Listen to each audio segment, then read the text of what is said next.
Okay, Assalamualaikum and good morning to all the students.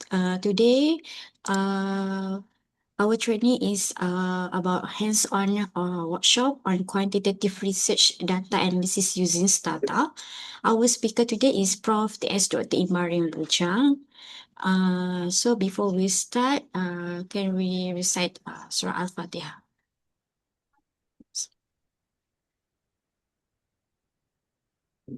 All right, Bismillahirrahmanirrahim. Thank you. Okay, I will pass to Prof. Imbarine.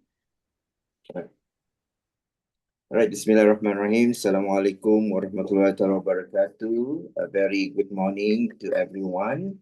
Okay, now, thank you so much to Ari for inviting me as a speaker for this topic today.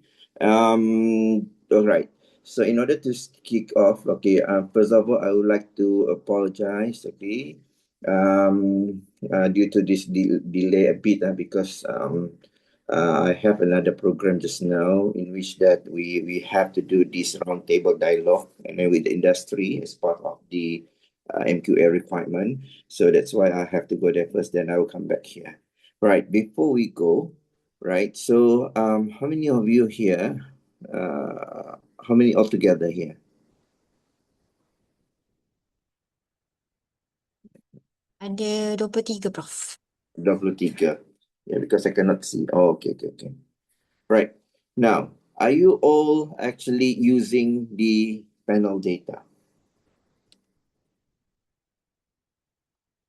Maybe we can, okay, before we go, then maybe we start with, what do you call this? Can you introduce yourself? Okay, then I know who's actually in the team.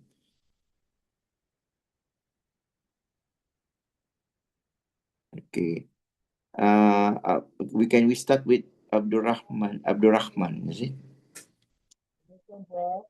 Waalaikumsalam. I cannot hear you, Abdurrahman. It's not very clear.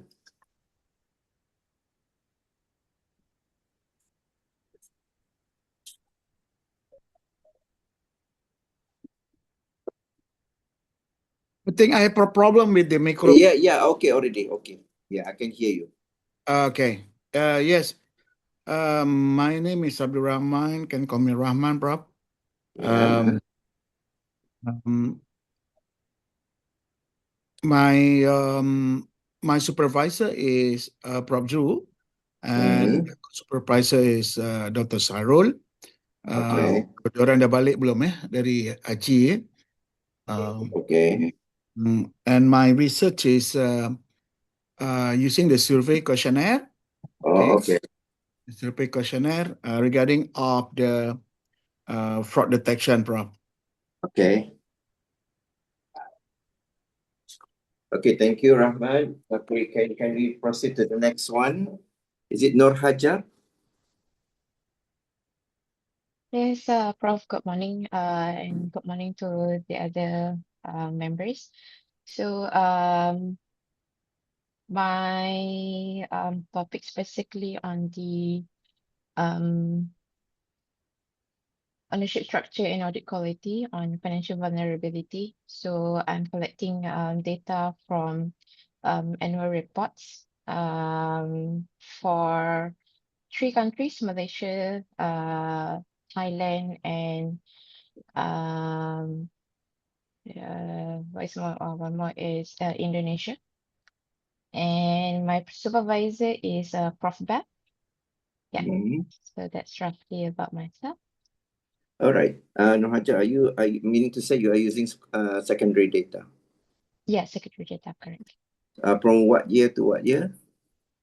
It will be 2022 to 2024. 2024. Okay. Then as you go along with this lecture later on, then I think like I will involve a bit with your scenario. How are you going to deal with that? Yeah. Okay. Okay.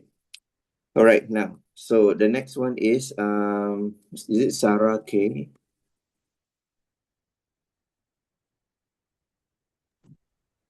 Assalamualaikum, Prof. Salam. My name is Sarah K. So currently I am semester 4. So my topic is about digital audit adoption. So my supervisor is Prof Shah and Dr. Salwa. Oh, okay. Meaning to say you are using questionnaire. Yes. Questionnaire. Okay. All right. Okay, then is it Ahmad Faila? Is it?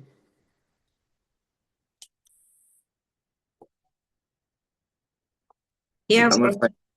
Faila Sofa, Prof. Oh, okay. All right. Yeah. Good morning. My name is Faila Sofa Ferdinand Ahmad. You can call me Faila.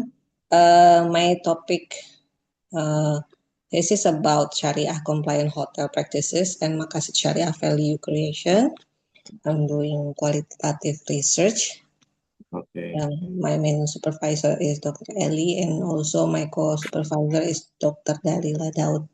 I'm doing now chapter 5, finding and discussion.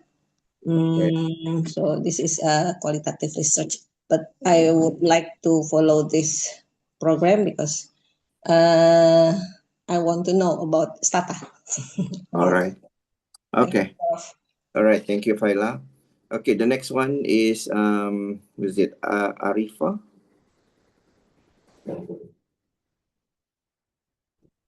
Assalamualaikum, Prof. My name Salam. is Sarifah Azna. I'm doing my research on the secondary data, and my data Okay. is from 2020 up until 2024 on the CSR disclosure, zakat disclosure, and also corporate governance mechanism affecting on the company performance of Syariah Okay. compliant public listed company in Malaysia. So Okay. I will be using Stata lah juga, Prof. Oh, okay. Hmm. Okay. Okay, but I will get involved with you later lah. All right. Thank you, Okay. Prof. Okay. Okay, the next one is Hani. Oh, hi, Hani, good morning, Prof. morning. Okay, I'm actually studying on financial statement for risk. Financial statement for risk. Okay, I'm using secondary data. So panel data analysis. So I'm going to use Stata as well. From what year? From 2022 until 2022 onwards, 5 years. Until 2022 until 2025. Yes. 2, 3, 4, 5. It's only 4 years. 26, sorry. 26. Is it really sorry 26? This is not the end of 26. Actually, I'm on my first semester currently. Oh, okay. Okay. Okay. So meaning to say you not defended the proposal yet. Okay. Yes, not yet. Okay. Okay, it's okay. Okay, the next one is Irina Paramita. Assalamualaikum. Good morning, Prof. I'm PhD student in Islamic Finance and Muamalah. My topic is about Islamic financial literacy and SME's Maslahah performance. This is my this is my third year, and I'm using survey or cross-section data. Thank you. Oh, you are using survey. Yeah. All right. Thank you. Okay, the next one is Mali. Is it? Good morning, Professor. Good morning. Yeah, my name is Marlene. I'm from China.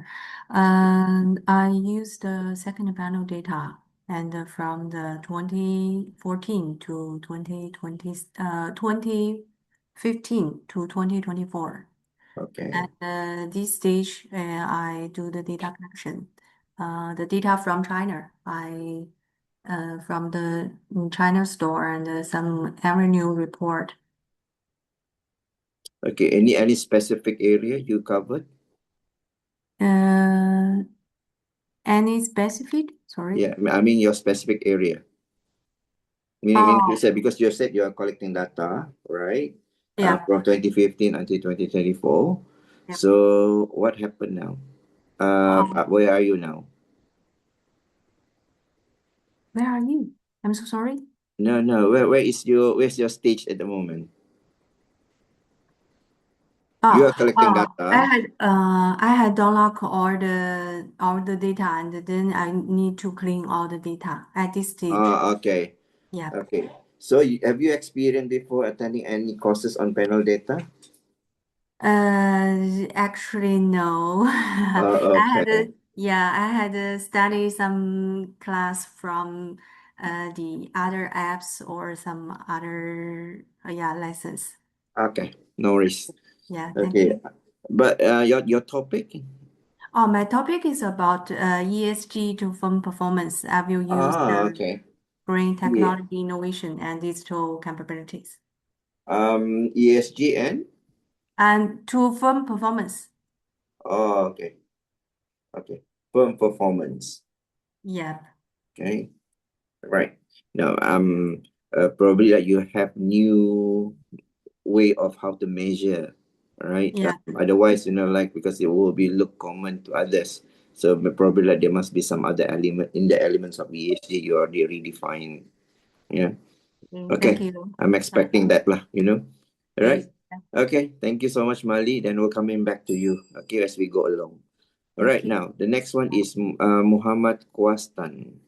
Is it Muhammad Kwastan? Halo, Assalamualaikum, Prof.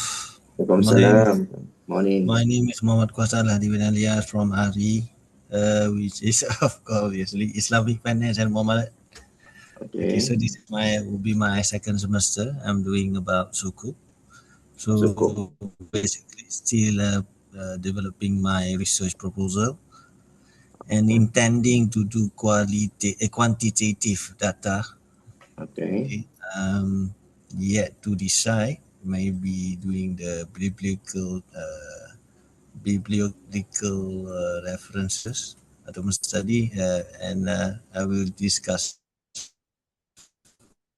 Because Sukuk is with my quite supervisor, broad. and I hope. Yep. Because Yep. So basically, yeah. okay. So the topic is actually about macroeconomic factors and quality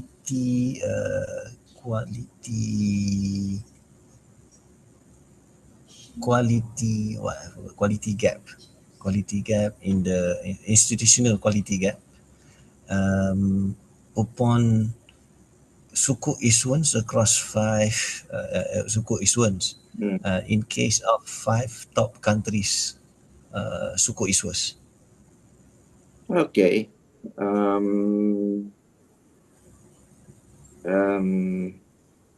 Okay, because why you need to understand because you must understand first the characteristic of the sukuk before you proceed to the next level. Understand first the characteristic of sukuk because like when you're talking about the sukuk issuance, right? The sukuk issuance because the issuance will be different time, right? Different time and how you consolidate the time. That's very important if you want to do the quantitative. Otherwise, there will be no data available if you base on time. So that's why you must know how you're going to illustrate the scenario based on first year, second year, because sukuk they have the maturity date. That's why I'm saying, you must understand the characteristic. We understand that one first, then it's easy for you to sort out your data collection later on. Yeah. So but it's because the arrangements for sukuk data is a bit different from those who are using the equity, because equity is actually ongoing, but the sukuk is they have certain period. That's why you need to control that. Yeah. All right. Okay, thank you, Constant, and probably like I might use you as example all the way. Yeah. All right. Okay, then can we have the next one is who else? Is it Nur Fazila? Is it Nur Fazila?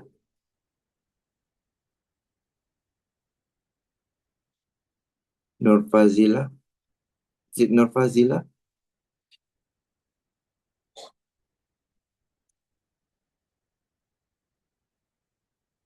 Is it Nur Fazila online? Never mind, I'll come back later. Nur Azza? Okay, Assalamualaikum, Prof. Okay, my name is Miss Noaza. Okay, actually I'm a first semester student. Okay, yeah, I'm not yet decided what the method or that thing. But my research area is corporate governance and also financial reporting standard. Like that. Okay. Okay. So I just want to attend this workshop to know more about quantitative using Stata software. All right. All right. Okay. Okay. Next one is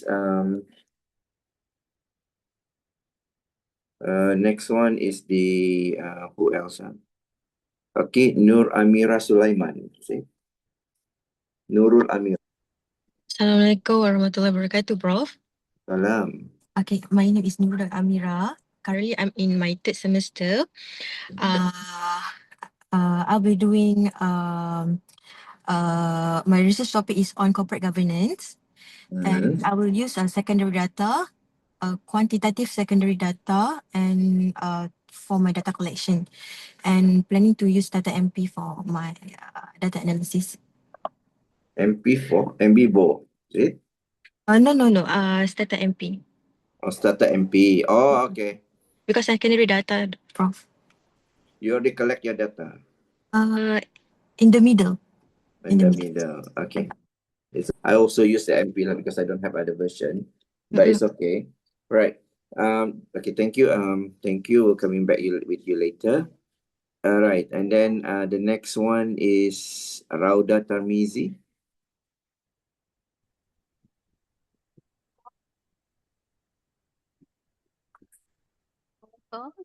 Salam. Dah, saya semester 4. So, Islamic Finance dan Muamalat. Title saya guna pen data, school issuers dari tahun 2009 sampai 2025. From when? 2009. 2009. 2024. Okay. All right. Next.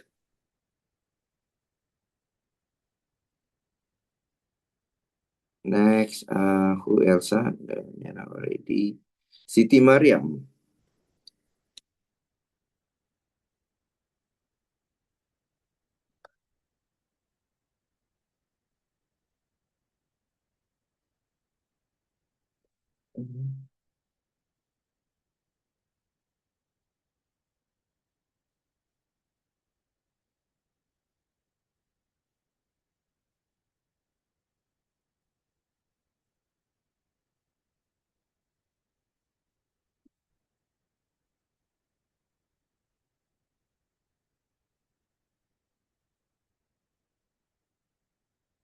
Right. The next one is Siti Mariam.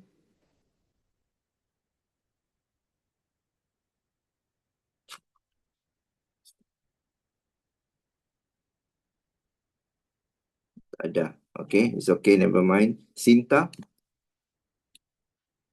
Assalamualaikum, Prof. Waalaikumsalam. My name is Sinta, and my topic research about sustainability performance. My supervisor is Dr. Nurjiana and Dr. Salwa. I'm using data panel, Prof. All right. Okay. Thank you, Sinta. Okay. Then the next one is TS Dr. Aji Mirza. Is it?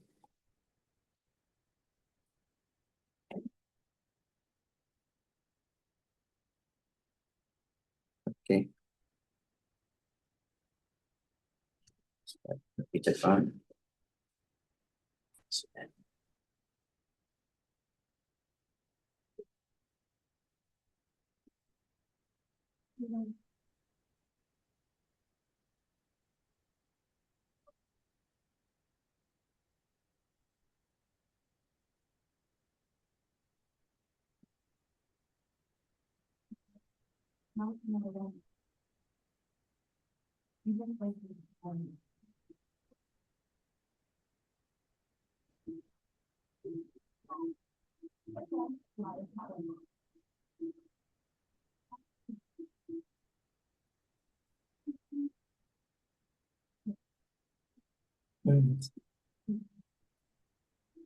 Check it out.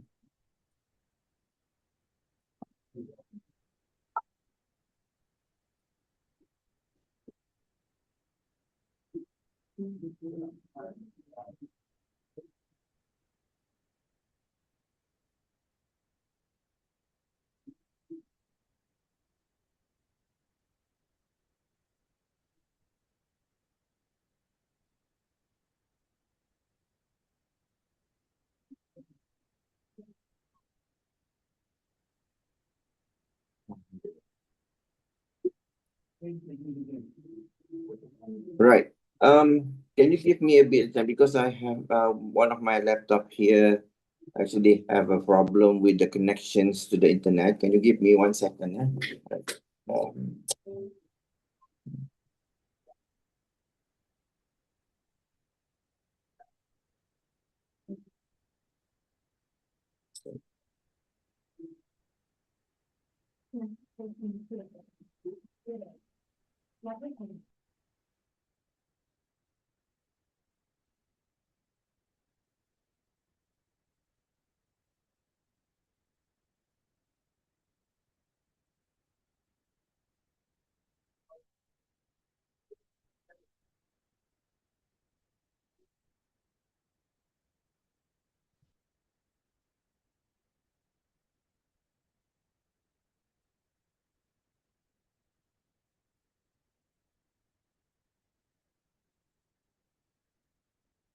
Yep.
Minta maaf ya, saya punya internet ini tidak stable di sini. Ya, so I think like I will definitely kick off straight away. Hang on, I have to use my what do you call this, my phone to have the internet. So I'm sorry about that.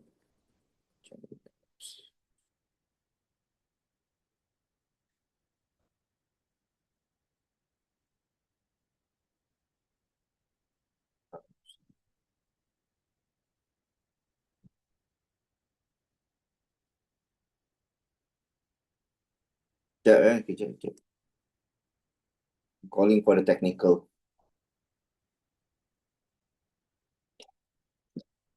Slownya.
Dua kosong, 9 37.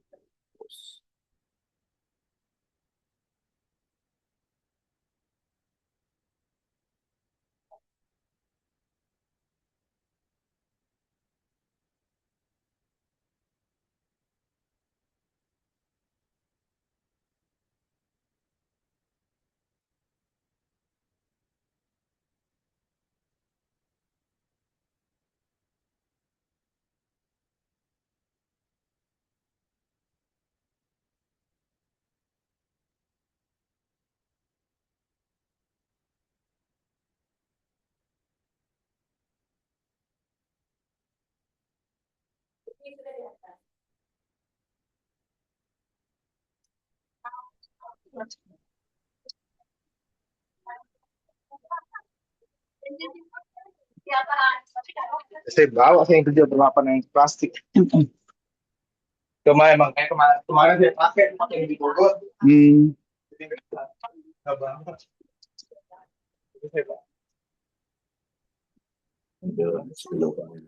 Taruh sini aja. Kan nanti motor biar bisa keluar.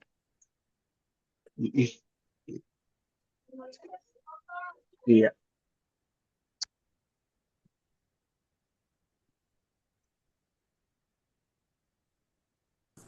Tuan Abdul Rahman Budi rasanya tak terlupa mute lah.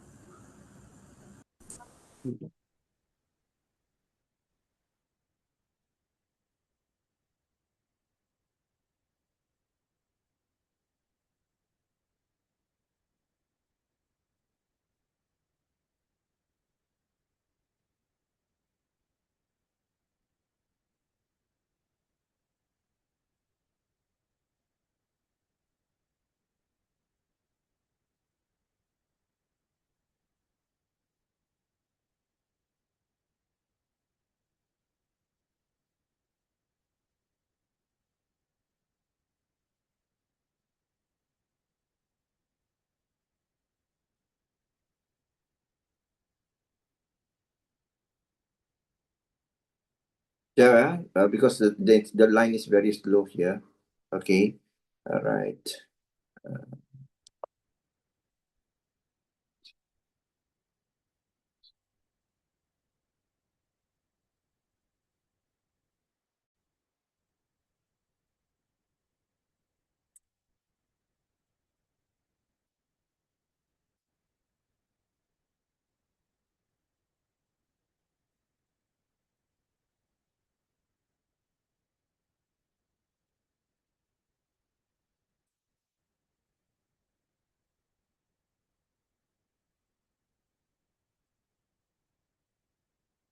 Okay. Can you see my screen?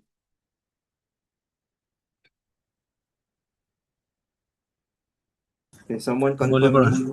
Boleh. Okay. Right, Bismillahirrahmanirrahim. So, once again, thank you. I apologize for the inconvenience. So, at the moment, I'm using my telephone line because something wrong with our internet here, connections here. Okay, never mind. And we just go through straight away. So, okay. Anyway, this is what I call as a panel data analysis using Stata, and previously it was under the GOT module 15. Tidak okay. Saya pakai telefon saya sekarang ni. Tidak okay. Okay. So, what is actually I really want to what do you call this? What actually I wanted to do now, okay, I just give you a general overview of this. What is it as a panel data? Now, before I proceed with the panel data, I would like to bring your understanding on the what do you call this in quantitative research and research methodology first.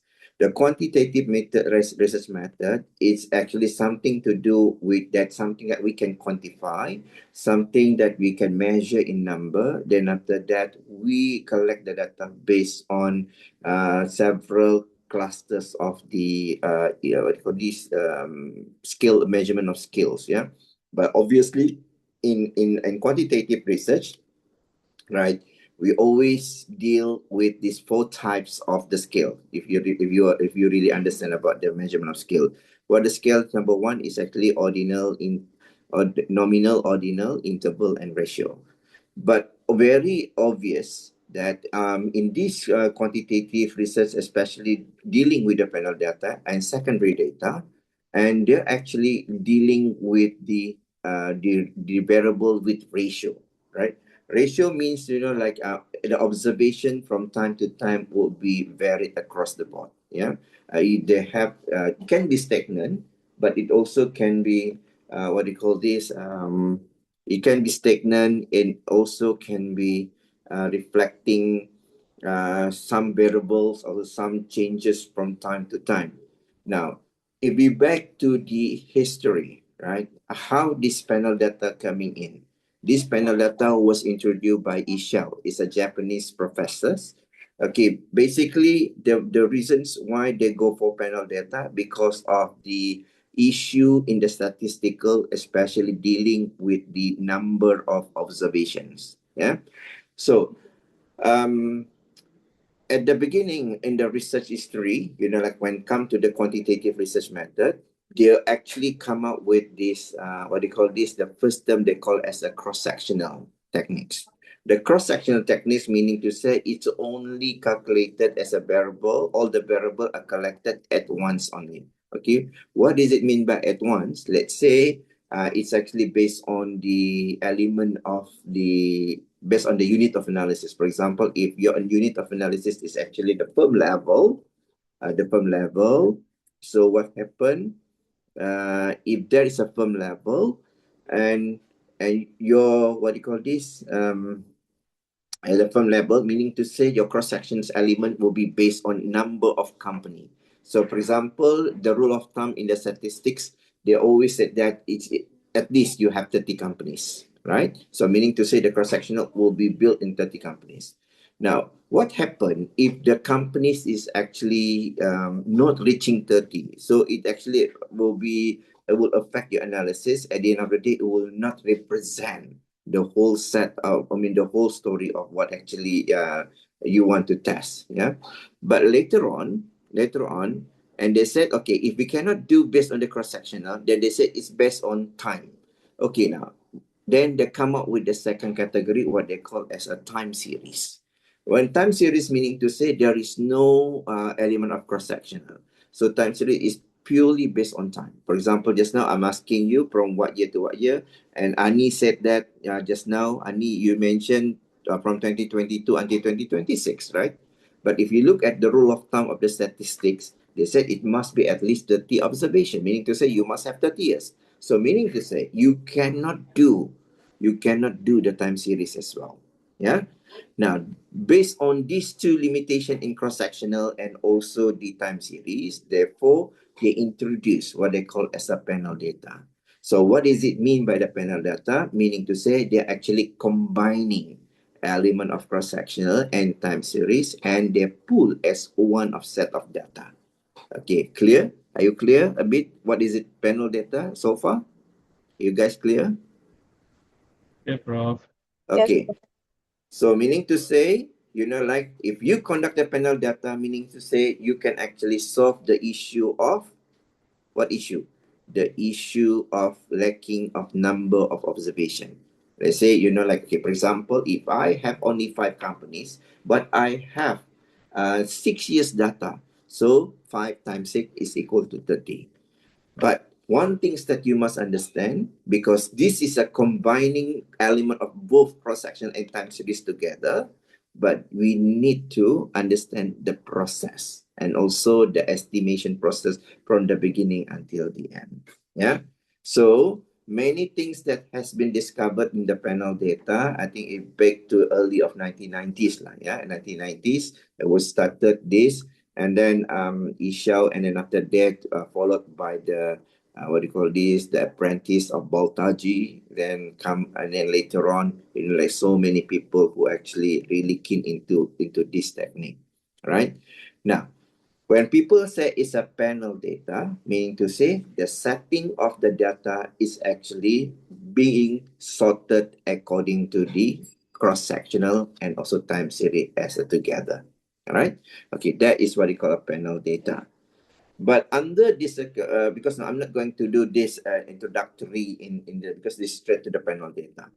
Now, before I proceed with this panel data, I don't want you to be confused between the model and also the testing approaches that available in panel data. Panel data is just like what do you call this? The setting of data. But to test the data based on the model, it depends on your objective. Now, I will go one by one later on. So, but what you need to understand first, the property of the panel data. That's number one. What is the key features of the data and model used in the analysis of panel data? And the second one is issue in panel modeling, right? What is the issue? Because it's not easy. Even like we can have this analogy. If you are like a brother and sister, right, in a family, right? Sometimes you also have like human, and how you can stay in one roof, okay, with just even your family, right? But but that's why, like, because due to that factor, we need to look at the characteristic of our data, whether the data actually can be pulled together as a brother and sister, or maybe like it's just a matter of just pulling, but there's no things that related to the panel data techniques. Yeah. Okay, so you don't confuse with the model being set up, and the second one is actually you don't what do you call this? Number two, don't confuse with the availability of the testing in panel data. The model is the model, but the testing is a separate thing. But how to differentiate these two is depending on your research objective. For example, like if I want to do just one go relationship, maybe we can use the static panel data. But that is a technique of the testing availability in Stata. In what do you call this? In panel data. But the second one is actually if your objective is based on to look at what is happening in what will be happen in short run and also in the long run, right? So is it the variable will affect in short run only or in long run only? Meaning to say we have to conduct what they call a panel ARDL. Okay, is your auto, what do you call this, AR, autoregressive, ARDL, distributed lag, yeah, ARDL, autoregressive distributed lag, meaning to say we believe that whatever happened yesterday, it would happen today, yeah, something like that, yeah. And then from that part, you understand the features. You must understand the basic features first. The second one, issue in panel modeling, and the third one, the estimating model, yeah. Okay, and obviously, when people try to combine between these two words, big word, panel data and Stata, right? Okay, you must understand. The Stata mean a software names. It's not a testing. But to estimate using the panel data is a panel data. So meaning to say, Stata is a quite big. The coverage is so many things you can test in the Stata. But part of it is actually panel data, right? So don't confuse, because some even like I read some thesis, when come to the Bible, they said, okay, this analysis test what goes analyze using Stata. That's just to mention the name of the software, but you don't name the technique, what the testing, what is the statistical approaches that you are using in your thesis. That's why try to understand these two terms. Actually, one is actually the whole things, is just a talk about the software. Another one is actually panel data, is actually panel data is part of the startup. Yeah, right? Clear? Are you clear? Right, now, when we look at the specific learning outcome, yeah, when we're talking about the specific learning outcome, so we need to understand the structure and the benefit of the panel data. And the second one is explain the simple linear model of the OLS, ordinary least square, and then try to differentiate between the random effect and fixed effect model, the Hausman test, diagnosis test, and estimate panel data using Stata. Now, I just give you first, okay, an overview in a simple manner, the original process. But this process can be enhanced as you go along with when you deal with certain problem, right? For example, if you actually deal with the heterogeneity among of your variables, yeah. So when this happen, meaning to say you cannot use that static panel data. You need to enhance your analysis. Yeah.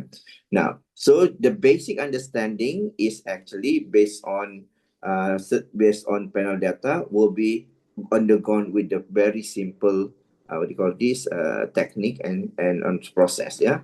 So what is panel data? Is combined cross-section time series and times cross-section and time series data, as I mentioned earlier on. Then they call as a panel.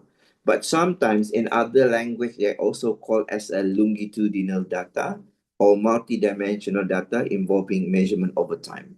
So meaning to say, we have couple of unit of analysis. For example, if the unit, let's say, is the firm level, so then we collect the data from what year, but then we sorted the data according to the cross-section, but repeatedly sorted, yeah, in the Excel. You can start in Excel first, right? Okay, and then panel data content observation, multiple phenomena obtained from multiple time period at the same firm or individual. Yeah, this is what they said, panel, meaning to say, let's say if we have company one, and then we have 5 years from 2021 until 2025. Okay, then if we have six company, then we have sorted company 1 5 years, and then company 2 5 years, and company 3 5 years, and so on. Yeah, in continuous. This one I will show you later in the Excel arrangements of data. Yeah, right. Okay, so when we combine these two, that's why they use the term as a pool data. Okay, when you pool data, you combine these two, then another simple analogy, meaning to say when at the first place, when the boyfriend and girlfriend want to get married, okay, meaning to say you must go certain tests first, right? Undergone certain tests whether they can stay together or not, right? That's why in Malaysia, like if you want to stay together under one roof as husband and wife, you have to undergone with the medical checkup, right? And so on. That's the same process. Yeah, if you want to live together, assuming the cross-sectional is the husband and the time series data is the wife. So if they want to combine together, then we have to pull the data and they're living together, but we have to test. Okay, the same one, the same process as in living lah. Yeah, all right. Now, this is what I got from the what do you call this? The textbook. Yeah, this is the second generations. The first generation was developed by Ishao, a Japanese professor. Then after that, the students of Ishao called Baltaji, who actually come out with this. Yeah, but the thing is, they mentioned about the terms of the pool. Pool data is actually the pooling of observation on a cross section of whole countries over several period time, meaning to say it will be repeated lah. Yeah. So it also can apply in many area, not only just at firm level, at economic levels, at country levels, yeah, and then firms level, household level, even an individual level, yeah. Okay, so another one is actually by Fries 2003 on page 2 of the book. Yeah? A panel is a group of individuals surveyed repeatedly over time. Now, the words here is that highlight here is survey. So people keep on asking, is it the survey also can use the panel data? Can. You can use what you call panel data as a tool of your analysis for the survey perspective. What you need to do is, what you need to do is, like you must actually have certain period, okay, about something. For example, if it's not based on period, but it's based on location. For example, let's say location A or state A represent 50, then you sorted 50, right? So then location B, there are 50 survey. Then, but it is equal representative. They call as a balanced panel data. Yeah. Right. Okay. But most of the time, people use data as the based on the secondary data. Yeah. What is the benefit of the panel data? One is actually they call as the tech explicit account of the individual specific heterogeneity. Like you must believe that some of the characters in the data that when we collect, especially at the firm level, company A will not be the same as company B, even they are in the same industry. For example, if I talk about, like the FMB companies, right? Ataupun in Malaysia, they call consumer products, right? Consumer product, then you have, like even they're in the same category of industry, but probably the nature of the company is different. That's why when come to this panel data, like they can take considerations. All this heterogeneity become an individual specific. You understand? They are really explicitly because, like they, when comes to this process, I will come back this later. I will come back with this later, especially when we deal with the analysis. Yeah, we deal the analysis later on. Now, then number 2, give more data variation and less collinearity and more degree of freedom. Now, I would like to say, hello, Yati, boleh tutup pintu saya? Puan Yati? Puan Yati? Puan Yati? Boleh tutup pintu saya? Kuat pula saya. Macam pergi pasar. Alright. Okay, give more data variation, less collinearity, and more degree of freedoms. Now, as I mentioned earlier on, when you combine both cross-sectional and time series together, what happened? Like your number of observation getting greater and greater. And if you look at in the statistical, if you understand some of the statistic assumptions, right? So when you enhance your number of observations, what happened? Like your R square is getting better and better. Yeah.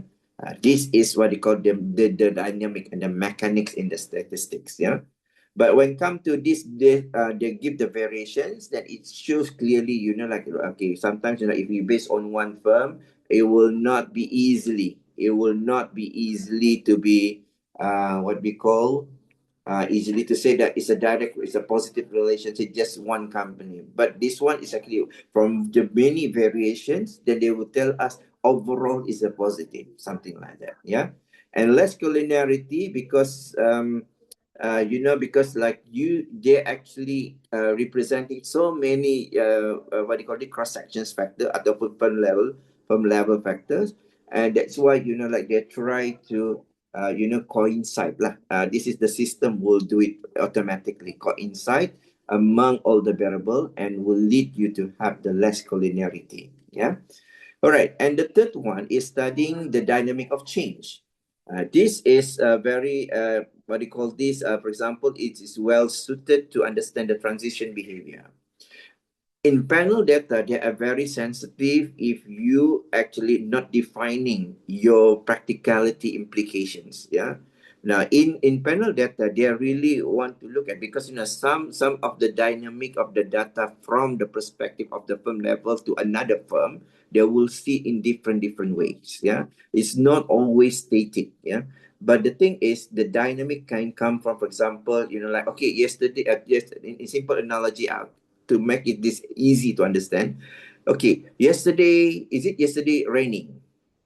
Is it okay? So was it yesterday raining? So it was rain, but then today there will be a sunny day, right? So meaning to say, why is sunny day today? Because the raining process is already done.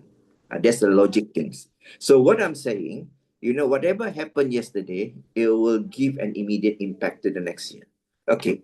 For example, if I can take example from his okay, from this perspective. Okay, maybe Sinta. Sinta, where are you, Sinta? Yes, Prof. Okay. Now, you are saying just now, you are talking from the green innovation and then will lead to the financial performance, then after that sustainability, right? Yeah. Yeah.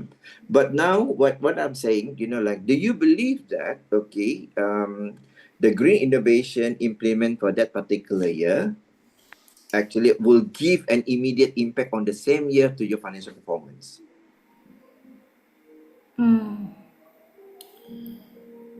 Yes. Yes. But at the same time also can affect the sustainability in the same year. No. That's why I really want you guys to understand, because this is what the panel data benefits, like they actually can tackle. If the result doesn't show you, meaning to say some of your element in the data, they have the element of dynamic. And this one, if you look at the dynamic of change, meaning to say whatever happened for that particular year, the decision whatever output that you get from that particular year, sometimes it's not immediate. Sometimes actually will be impacted the following years, right? That's why we need to come up with the lead and lag analysis. Okay. This is what we call some of these to show the transitions, transitions, dynamic of the transitions from one point to another point. Yeah. Right. Now, if you look at the time horizons, data, the cross-section sample individual countries exact a specific point in time. So normally, like, we base on T, right? It's on T. The I is represent the company, the firm level, or maybe like the unit of analysis. It can be firm, can be country, can be organizations, can be individual, right? But when come to N, meaning to say that is actually your what do you call this, until what company, like I must start from number 1 and T also must start from number 1, right? Now, this is very important, especially yang buat sukuk tadi. Who actually doing the sukuk tadi ni? Yang buat sukuk ni? Saya Prof. Yang buat sukuk ini. So you cannot put your data in your data set later on, even like the issuance was made in 2019, for example. Was issued in 2019, right? And then you will taking the data, okay, as long as they're still active, you not mention it, you collect the data. But then you will not put 2009 to as the 2019. Probably like you will put as a year 1, year 2, year 3 until the end, right? Okay, because you know why? Because the nature of this data is not, but they're actually issue at different time. Yeah, it's not different. It's not issue at one time. Okay, some of the firm, if you have the firm level, so probably like just now you based on country kan tadi 5 countries, right? Betul. Okay, so Betul, do Prof. you believe Yes. that the country issue sukuk every year? Possibly yes. Possibly yes, but is it because why? There will be an implication if there is no issuance for that particular year. What data you want to put there? Zero, right? Yeah. So is it zero means there's an impact? I want Yeah. you to think. That's why in doing research, we cannot just based on theoretical 100%. We have to have mindset in the practicality, how it works, and in the theoretical, how it works. So this is actually where the idea emerged. You know that this is actually where the gap that you have to fulfill, and this is where how you are going to contribute to the body of knowledge, right? Prof, So see, that I'm just wondering, kalau macam tu, okay, let's say you are saying about time horizon data kan, is it different? Is it different when we are collecting data, or as of for independent variables and one other is dependent variables? Since sukuk isuan here in my case study adalah the dependent variables, where they're supposed to be the one who will be depending on the individual independent variable, Prof. can. The answer can. Remember just now my explanation about the dynamic, right? Okay, when come to the dynamic, you know, like what happened is actually the issue there is actually because the heterogeneity issue.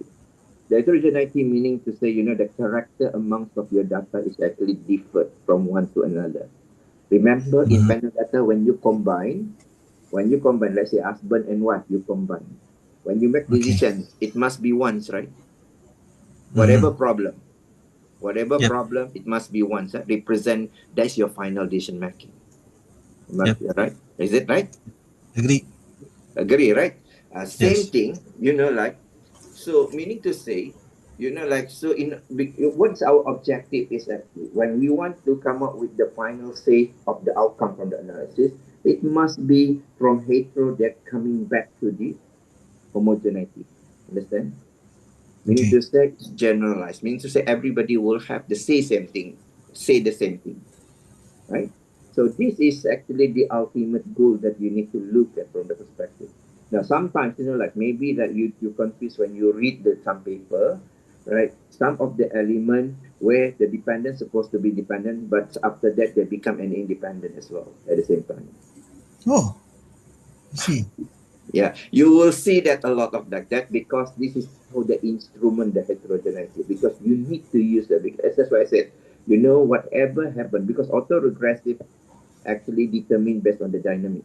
So meaning to say, whatever that the dependent variable affect this year is because of the last year. So that's why the instrument variable, in order to conclude the heterogeneity issue just now, so that's why they bring this whatever dynamic change between these two, last year and this year, for example. That's become the lack of the dependent variable. Okay. Never mind, you will see that, okay, especially, but you cannot use the simple panel data. That one is actually more advanced a bit, yeah. Either you can use the GMM, the generalized moment method, yeah. Prof, Okay, yeah. Prof, one another question. So Yeah. basically, is there any official software that will be used by ARI, or actually student is allowed to use on whatever application to run the testing, such as LMS, LMS? There's no restrictions on what software you are using, because I believe every software will give you the same answer, right? Okay, now basically panel data can be used in using two software. One software, the first software is eViews, okay, which is actually, I believe your ITM subscribe the eViews, Okay. right? Okay, but the thing is, eViews is actually I would say that it's quite flexible, but the thing is it's quite technical. Okay. Okay, but the thing is, but another one is actually the Stata is much easier, because why? because they have this a column for all the commands that you type. You can save it, and then later on, when you want to open the new one, you want to run. You don't have to run one by one. You just copy and paste. They come up everything together at the same time. So it's much faster, right? But Okay. if you cannot do like that, because you have to process, it's a processing. That's just the reasons why people prefer to go for Stata. But the only thing is you must know how to type the command. Okay. All right. Understand. Okay. Thank you, Prof. Okay. So the Thank you, time Prof. horizon here.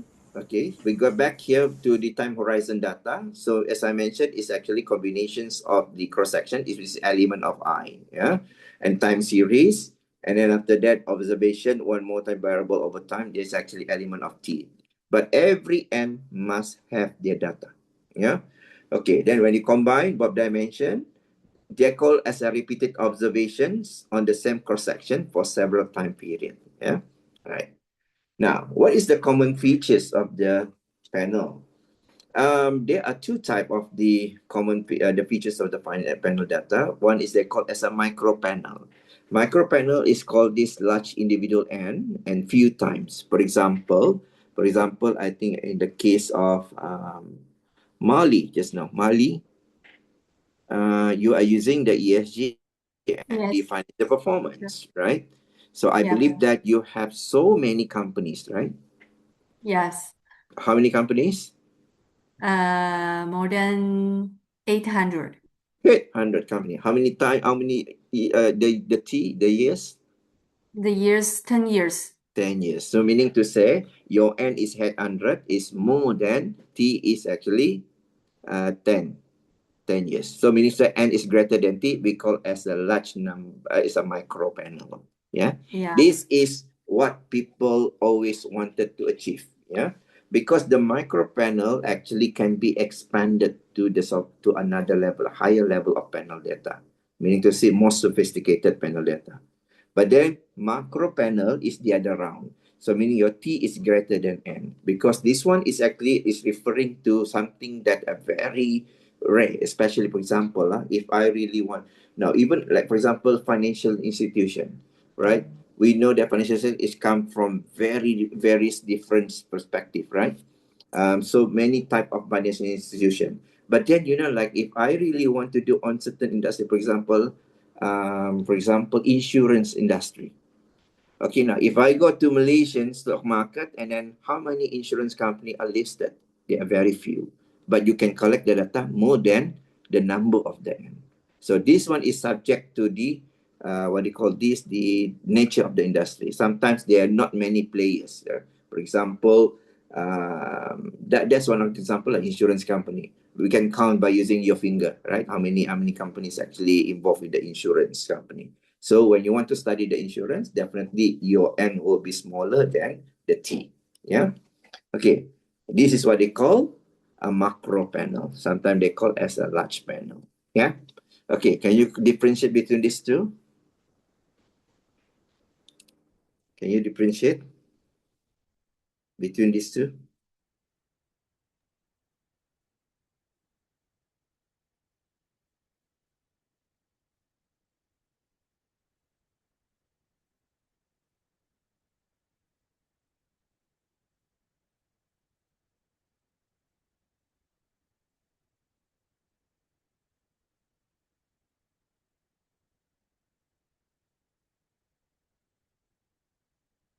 Okay.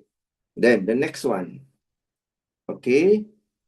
Okay, the next one. Now, this is how we actually put the structure. Now, the structure can be tested in the form of two, right? In the form of two. The structure can be sorted according to the structure based on two perspectives. One is called balanced panel data. Another one is actually unbalanced panel data. So what is actually the balanced panel data? The balanced panel data means to say the cross-sectional element and time series, all they have the data. Data is available. Okay, what I mean by data is available here, for example, if you have 10 companies and you have 10 years, right? All this data available every year, right? But quite sometimes, among of these 10 years data, there are certain years they are not available. So what you need to do is you can conduct the unbalanced panel data. But to conduct the unbalanced panel data is a bit tricky, you know, for especially for what do you call this, for Stata, yeah, because obviously we in Stata we better work on the balanced panel data rather than unbalanced. But if you have the unbalanced, you really want to go for the unbalanced, it's better use e-views. That is my personal observation, because they have a test, they already mentioned specifically whether it's balanced or unbalanced. But in what do you call this, in Stata, you know, they will mention you after you give certain command, they say it's unbalanced or balanced. Okay, when it comes to the unbalanced, there's certain process you have to do it. Unless for the e-views, it's a very straight to the point. Yeah, right.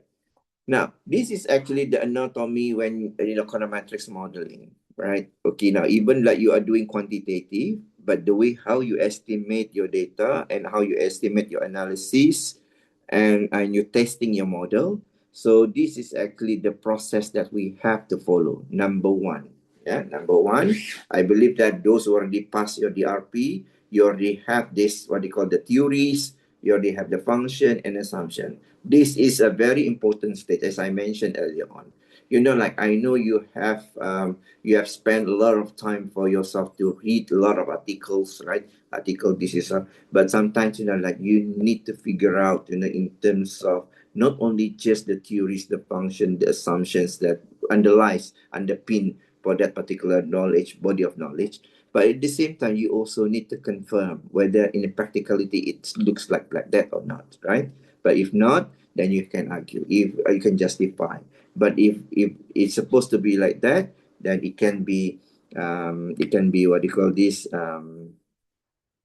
it can be if it cannot be justified, so probably, like, you know, you need to find how to support this, because, you know, like what sometimes, you know, like because we already exhausted, that's at certain level, you know, you already exhausted collect data, especially cleaning the data, sorting the data, you know, like especially with Mali 800 companies, you know, like I'm sure, you know, like it takes a lot of times and really needs a lot of sacrificing, yeah. So but then, you know, like when you do the data, then second one, you already done the specification, because you know why, we don't want you to collect wrong data, yeah, data collection. Then you started to do your sources, where they come from, and then coding. Then you started to do the cleaning, and after that, this is what we call transformations. Yeah. Once we already have a clean data, a very important, you know, like I always put the understanding of the student, especially under my supervision. I mentioned, you know, like in your analysis, you always have to have a 3 stages in analysis. In analysis alone, okay, they call it a pre-testing, the testing, and the third one is actually the what do you call this, the finalizing. Yeah. So in it, we cannot just test and done, something like that. No, there must be, because there must be a process of diagnosing something. Because if I bring back your understanding, your understanding about when we deal with the data, it's always about the data scientist process. Yeah. A data scientist process involves three dynamic activities. Yeah, I could say it's a 3 dynamic activities, because, you know, like it's integrate each other. Yeah. Now the first one is actually what you need to do is, when you come to the estimation method, you need to have the ability to describe the situations. Yeah, to describe the situation. That's called is actually descriptive analysis. Yeah.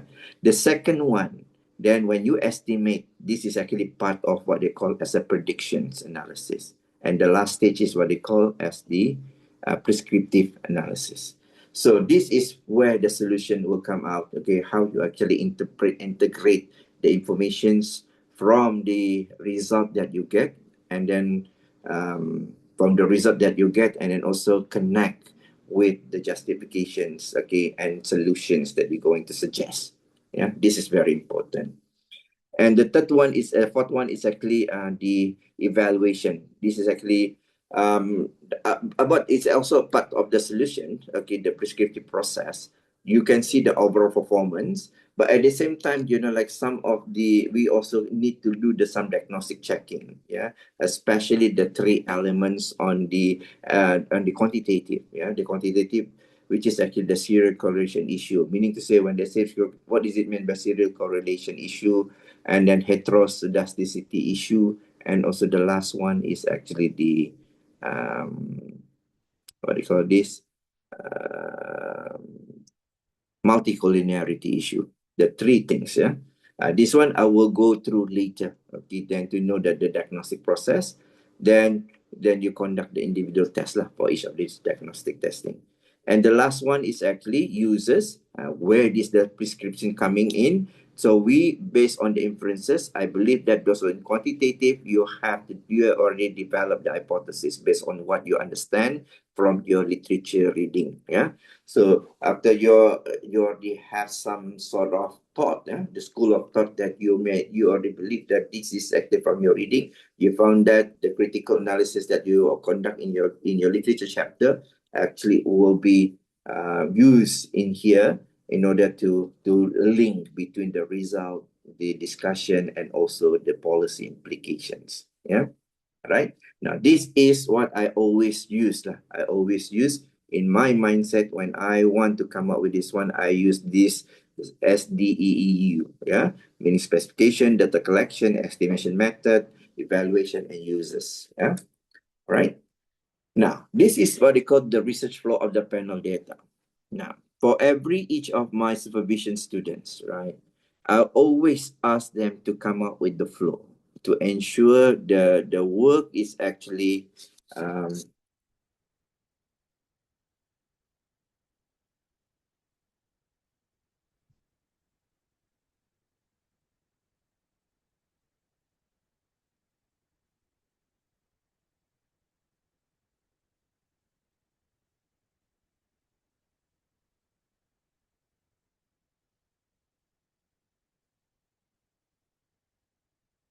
okay.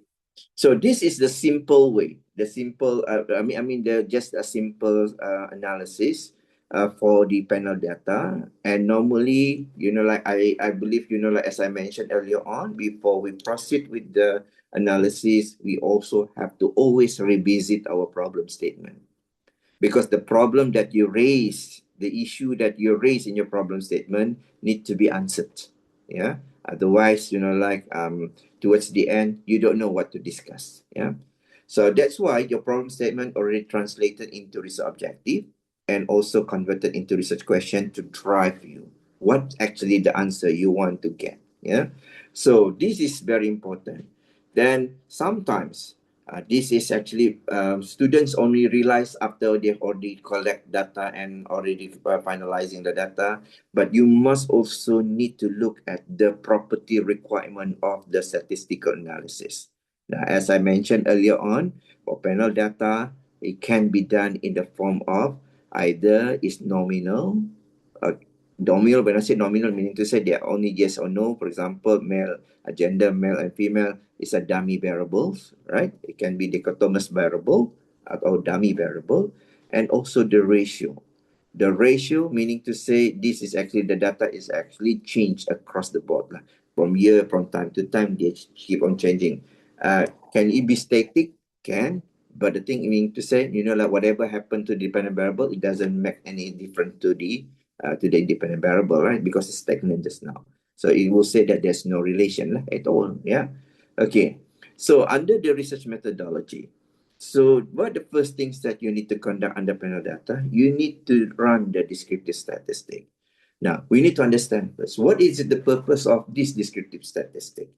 Okay, descriptive statistic is called, what do you call this? Try to describe, try to understand what is actually our data at the moment. Quite sometimes, I can see, some of the elements, okay, in the description, especially, because we have the element of mean, variance, and the deviation, maximum, minimum, right? And then we have this number of observation. This is a very kurtosis and skewness. This is the report that we always available at descriptive statistics. But then, you must look at every single of this component it's very play an important role. Like what is the purpose of having this statistic? Sometimes, like what happened among all the theses that I have read, okay, when come to the examining the thesis, when come to the viva, I ask the questions. Okay, why you? They said because it's actually many people do it, then I do it. But sometimes, people don't do it because why? There's no other requirement. But for certain things, like whether it's actually requirement or not, they just do it. But definitely the answer is you must have it because you need to understand what is your character, what is your data character. Yeah. For example, I give you one scenario, and there are some students, they display the table of descriptive, right? Then they explain one by one of the component, one by one, one by one, one by one, one by one, right? But the thing is, after couple of time, yeah, when we look at, this, for example, the one of the component is minimum, right? And they put this here 0, 0, 0, 0, 0, 0, right? So meaning to say, is there any implication to zero? Okay, what does it mean zero? Is it the data is not available or what? There's no data, or exactly there is zero, meaning to say nothing to do with that. So you have to explain this. Okay, if you really want to use that zero as your data, so meaning to say you have to, because I believe that, for everything that we put in the variable, meaning to say it contribute to the one. But how zero can contribute to the what do you call it, to the body of knowledge, or to the model that you're going to test? At the end of the day, like your result will be affected at the end. So then it's not easy to justify, right? And you don't have any things. Okay. Well, now, after you done the descriptive statistic, one of the process is that, you need to look at one of the requirement for the panel data is also the normality test. The data must be normally distributed. Yeah. So if they're not normal, can be seen through the what do you call this? The skewness and kurtosis in the descriptive statistics. So we put in assumptions. Right, I think that you can find the citations in the literature said that, the way that how to ensure whether it's normal or not normal, we base on plus minus 2. One concept. For kurtosis, it must be plus minus more than 2. Yeah, kurtosis. But for the skewness, it must be less than 2. Whether it's plus minus, whether it's positive or negative, negative value. But it must be in the range between 0 to -2. That means that it's acceptable. But if the kurtosis is actually more than 2, we accept. But if they're less than 2, meaning to say, they're not complying to the normality. Yeah. So what we need to do is we need to conduct the transformation, natural log conformation. And once already done that, then we conduct the panel unit root test. Okay, the panel unit root test is actually, there are some argument, yeah, in the panel unit test, there are some argument among of the scholars, yeah. Sometimes it must be conducted, sometimes they said it's not necessary, right? So what is actually the argument? The argument is that because I personally already test the data. When I look at they do the difference because they actually put an assumptions. There will be 1 point of difference that are like as a first difference from the perspective of they look at the distributed of the time because we have the element of time in our panel data. So what happened? The data, the pattern of the data is already changed from the original. So that's why it create elements of bias. Okay, this one we can conduct as long as you still believe that the data is actually not really clean. Yeah.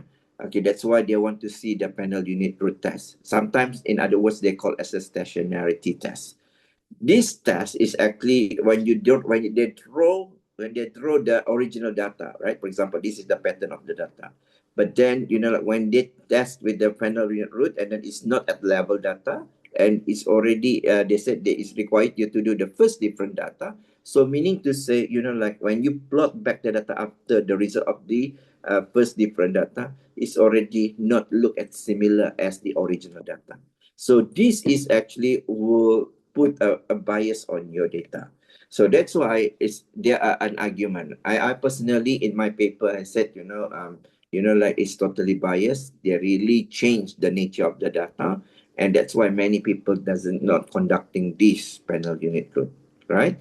But it's okay, but they will do that later when they come out with the diagnostic testing. It's just like to show that why the result is like that, because is it because of that?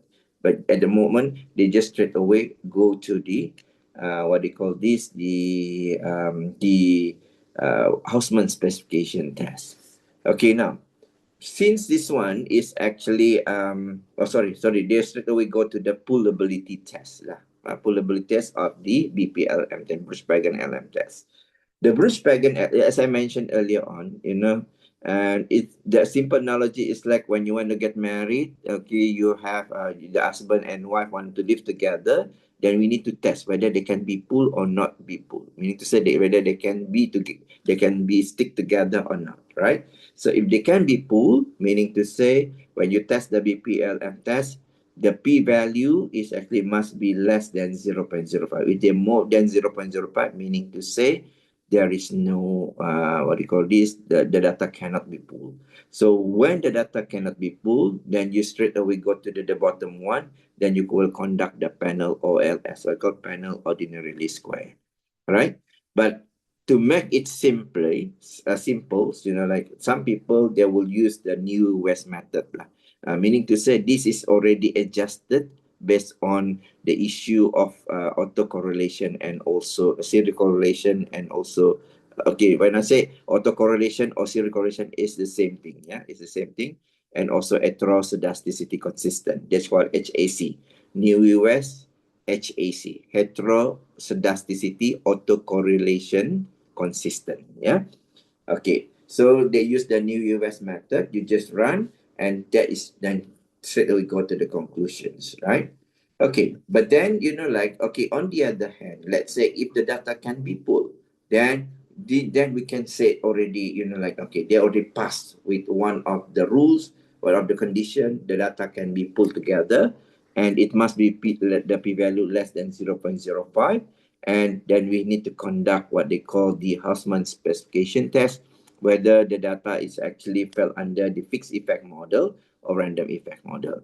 The Houseman specification test will give you the result of the p-value less than 0.05, meaning to say the model selected should be based on the fixed effect model.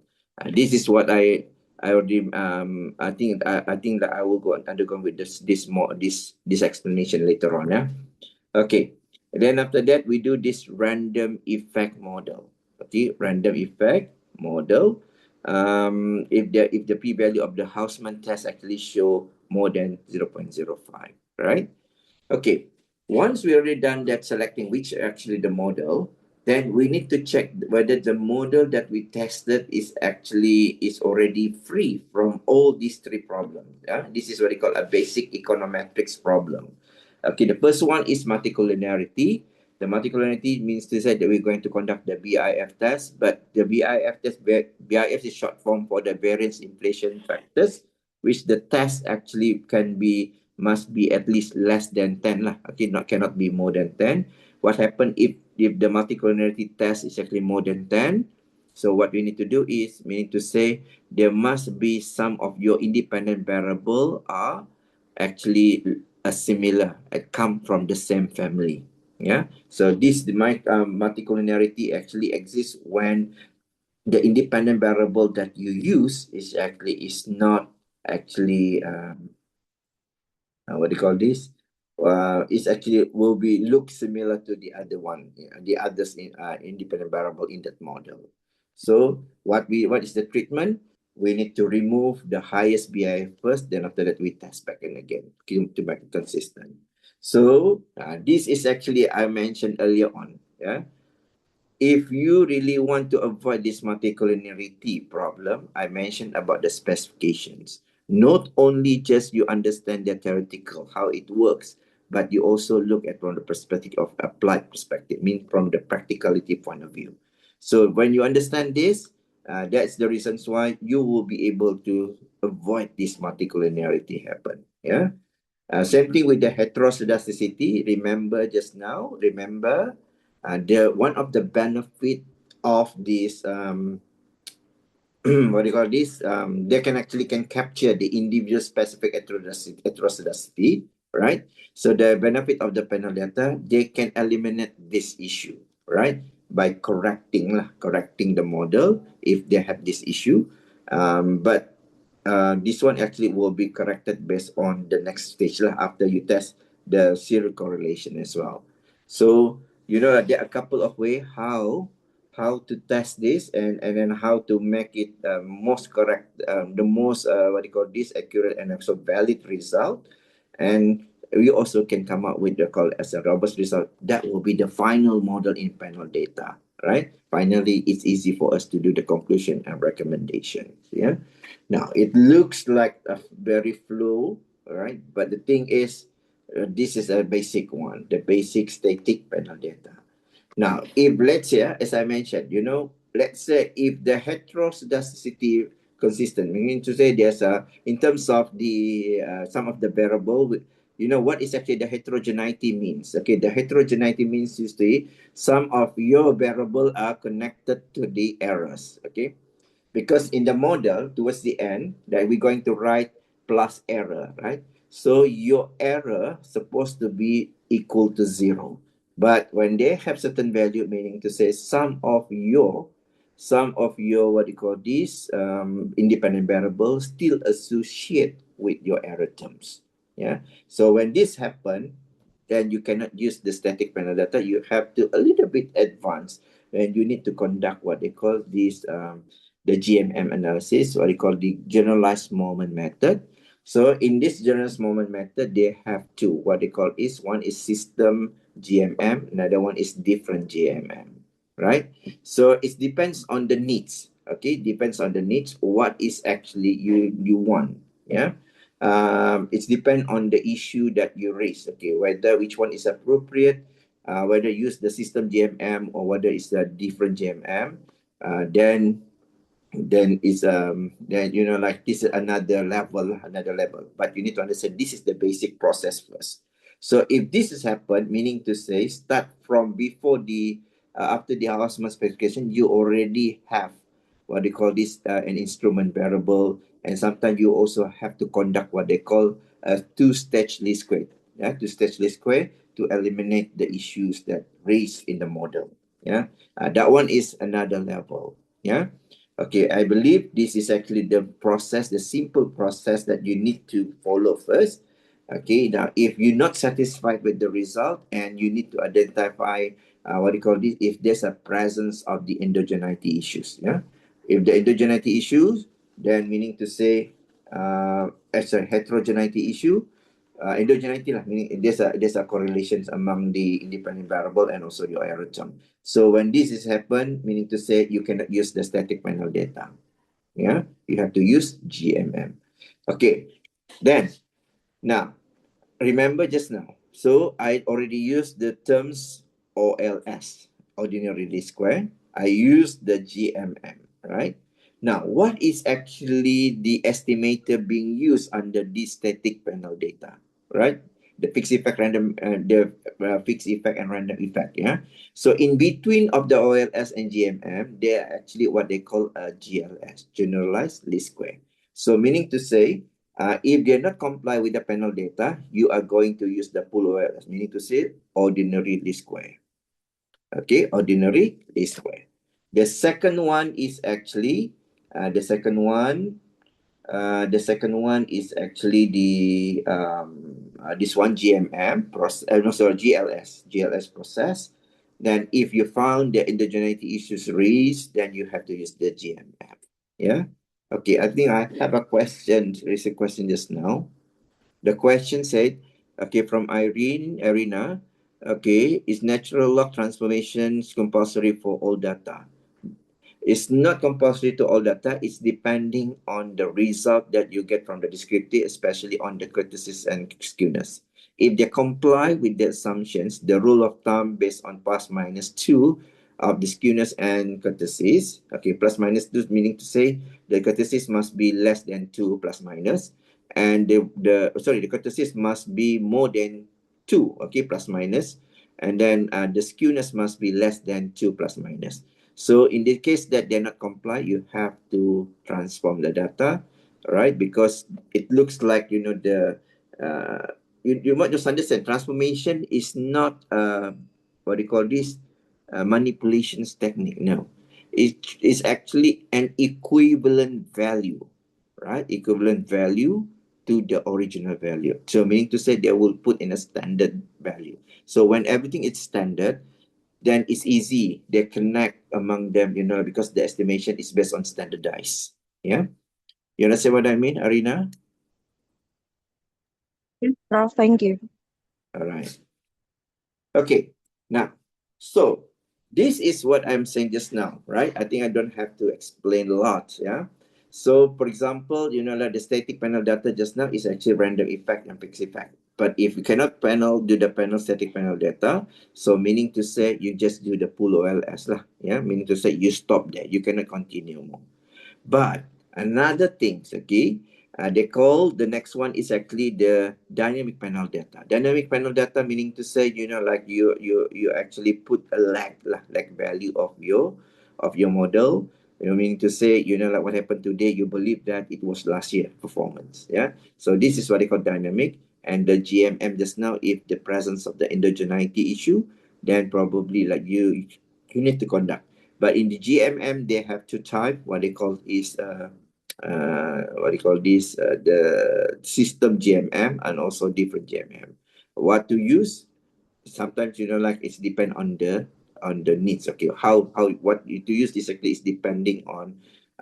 Sometimes people said that it's very good to have to use this different GMM because it's easy to understand. Because the model that you run, it must be like based on AR1 and AR2, auto-regressive 1 and auto-regressive 2. So meaning to say number 1 must be significant, the second one is actually not significant. Yeah.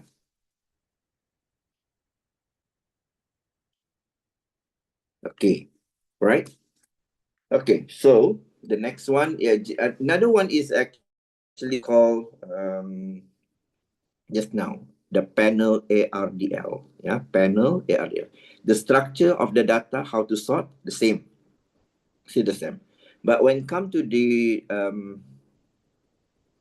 panel ARDL, okay, the panel ARDL, when come to the panel ARDL, it looks like you know, you don't have to conduct this Brush-Pagan just now pullability test, but you can actually just ignore the process because the assumption is no need to fulfill based on the normality and so on, but you can straight away process to the panel ARDL, yeah, based on the method lah with the short run and long run, yeah. Okay, that's another technique lah, yeah.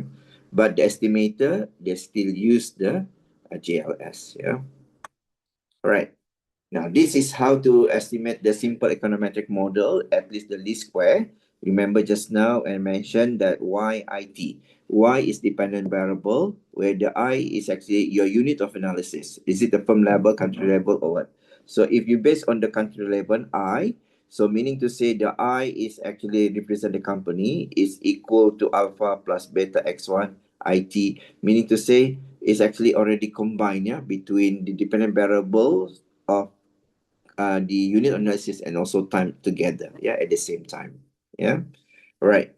So there's several assumptions under this linearity, yeah, linearity of ordinary least square, yeah. So the linearity with respect to the independent variable, meaning to say we believe that this is linearity. Because in model, some of the issue is that, you know, like in reality, the movement of the data is actually is not always linear. It's like cubical, right? It can be quadratic and so on, right? Macam contohnya, I think you know there's a curve lah. There's a curve like that. It's not straight line. It's actually upward and then after down and then up again and so on. Meaning so it's not linear. It's actually non-linear, right?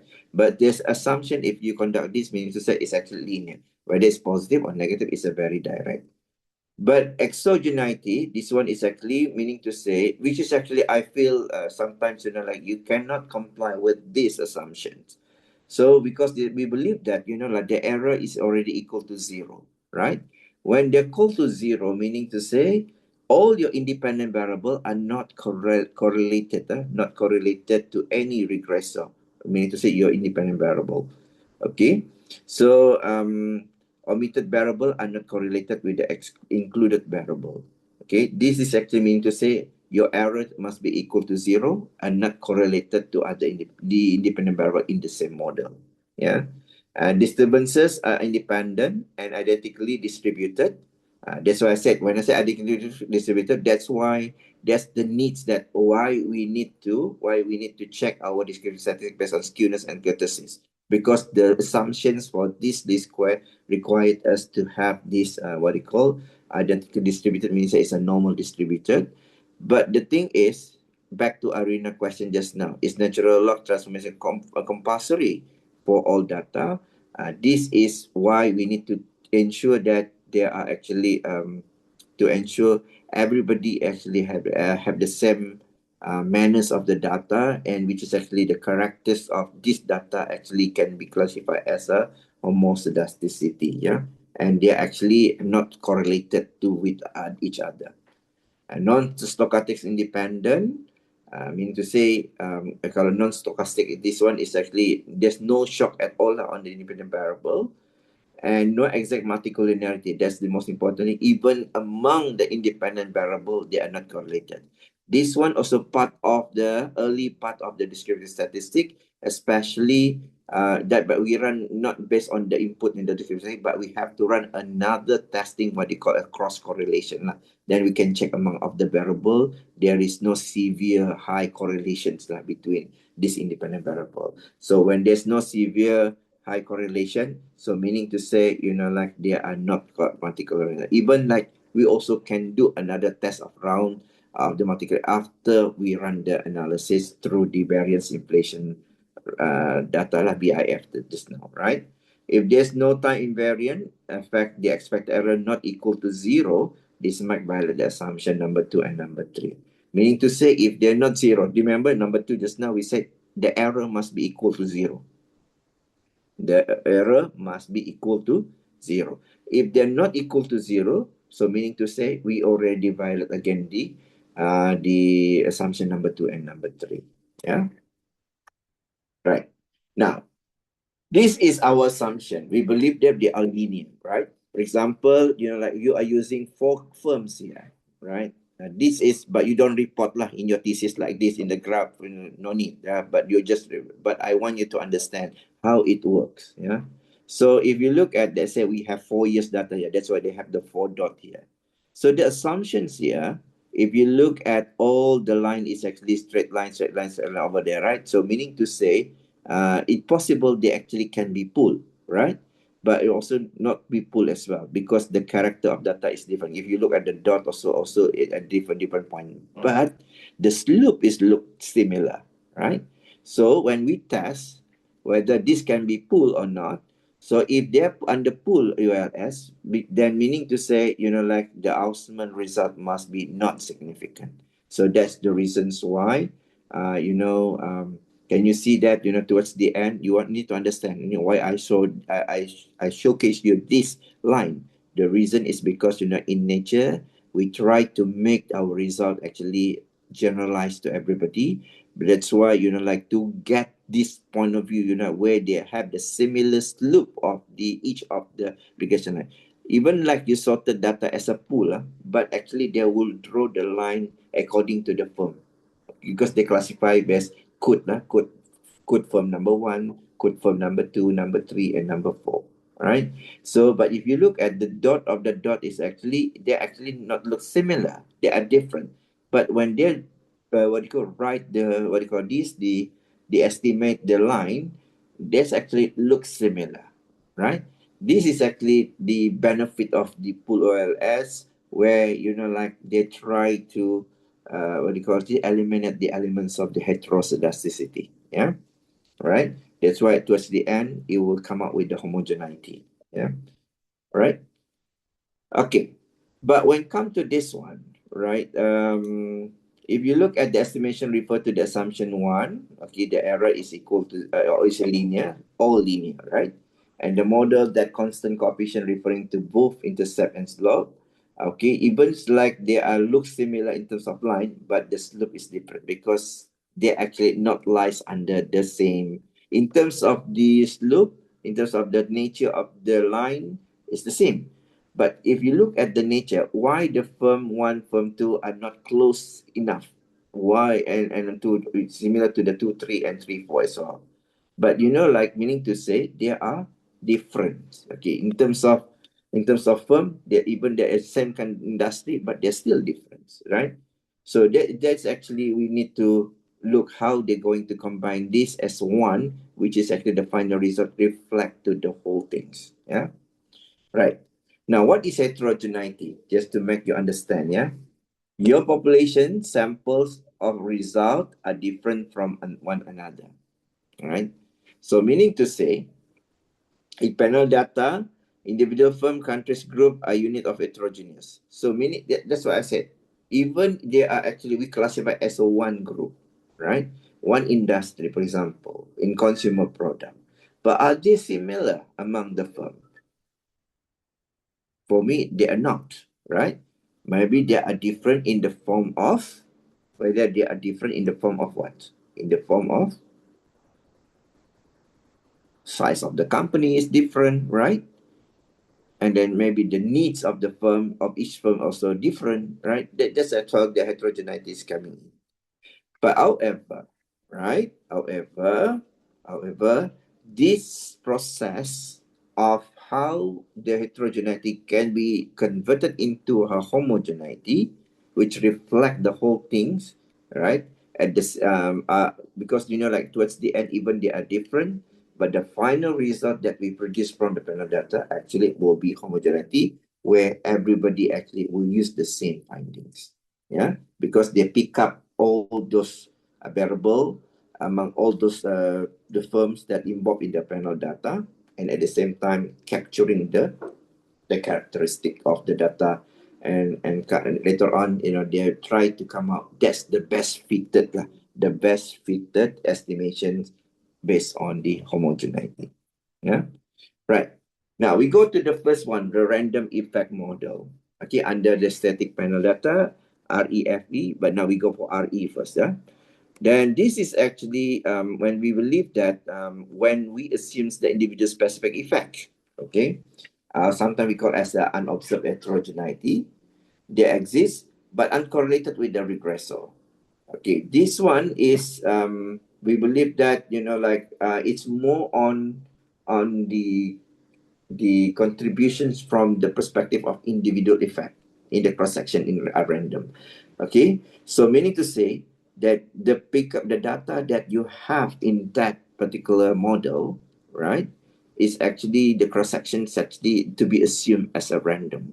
Meaning to say you're not considering the specific characteristic. That's why it's random. Yeah, but the random effect assumes that the independent from the probability distribution uncorrelated with the independent variable. This meaning to say the error have the same assumption as well, okay, and the linearity. But what is actually we can see, both component of the error term assumes the independent included variable. When they say both component, that's what the lambda and also the mu just now. The error IT equal to lambda I and also plus mu IT. Yeah. So meaning to say these two error actually totally assume independent, meaning to say they're not connected each other. Yeah. So the variance difference across the individual, making the model heteroscedast, and therefore, the best estimated model using the GLS. Okay, I repeat again what I'm saying just at the beginning. For the if you not manage to go to the static panel data, you are using the OLS, yeah, ordinary least square. But if you pass with the Osman specification, if you are pass with the Bruce Pagan LM test just now, then you actually go for the random effect and fixed effect. That's why you already use the GLS instead of ALS. Yeah, because like why the evolutions from OLS to GLS? The reason is because the OLS actually, based on the first assumption, they cannot fulfill the assumption because they said, especially the second assumption, the error must be equal to 0, which is very hard to achieve. Only God knows what is actually lacking, right? But us as a human, very difficult for us to believe that that is the single factor contribute to that factor alone. Sometimes it actually can be another factor as well, contribute at the same time. But that is actually why the research coming in. Yeah, right. Now the second one is actually where the fixed effect model. The fixed effect model, this one is actually the lambda and also with the variable, they're actually correlated with the independent variables. Yeah, and each whereby if we look at even they have a different intercept meaning to say this line, if you look at this line back, okay, intercept is every each of this line actually they will have the intercept which actually will touch the, for example, if I can draw this one, the pen, it mean to say anything that touch to y, right? Okay, this y, assume lurus lah, saya ni guna ni, assuming is whatever is touched at y, this is actually intercept. But even they are different lah, because if you put the draw a very straight line, definitely every each of them actually will have different intercept. Okay, and this is what I mean here. So meaning to say each individual has different intercept, but individual have the same slope. Same slope tadi, like if I draw this, what do you call this? We call a triangle here, right? Okay. So meaning to say they have the same slope. All right, the same slope. Right. This also the same slope, yeah. This is the same slope. Okay. Right. Meaning to say the kecerunan lah, kecerunan. In Malay they call is the kecerunan lah. Meaning to say it's the same. So this is what they call, they already incorporate all the individual as have the same slope of the correlation. Now, okay, that's why random fixed effect also under GLS. Okay, this is what I mean here. Each country have different intercept. They cannot share the same intercept, but in terms of the slope, they are still the same, right? Even like Thailand, Singapore, Malaysia, Philippines, and Vietnam, like the data sometimes, because of the nature, maybe let's say if we're talking about the agriculture, right? Vietnam is actually much sophisticated than Malaysia. This is acceptable, right? And then Philippines also maybe that they have certain technology, something like that. And Singapore, they don't have much more plantation, yeah, because they don't have land. And that is actually what they mean here, lah. Yeah, right? So that's why, like we can assume that if we manage to get the result of the fixed effect, therefore, it's a within group fixed effect. And then the next one is subtract the individual mean for each observation, effect, and variables that do not change through the cannot be identified. Okay, meaning to say it's a very all this company, I is actually referring to the unit of analysis based on the firm level, country level, or what organization level or individual level. Yeah. So the within group there's a fixed effect. Maksudnya from the cross-sectional perspective, they actually have the same character. Yeah, right. Now, this is actually what we call just now the diagnostic testing, okay, in the diagram. So we need to look at from the perspective of the multicollinearity, heterodicity, and autocorrelation. This is a very common one, the three testing that to ensure that our model are accurate. Yeah, but the thing is now, on the fourth one, the outliers. Now, this is what we need to check. I believe that you understand what does it mean by outliers. Anyone actually understand what is outliers?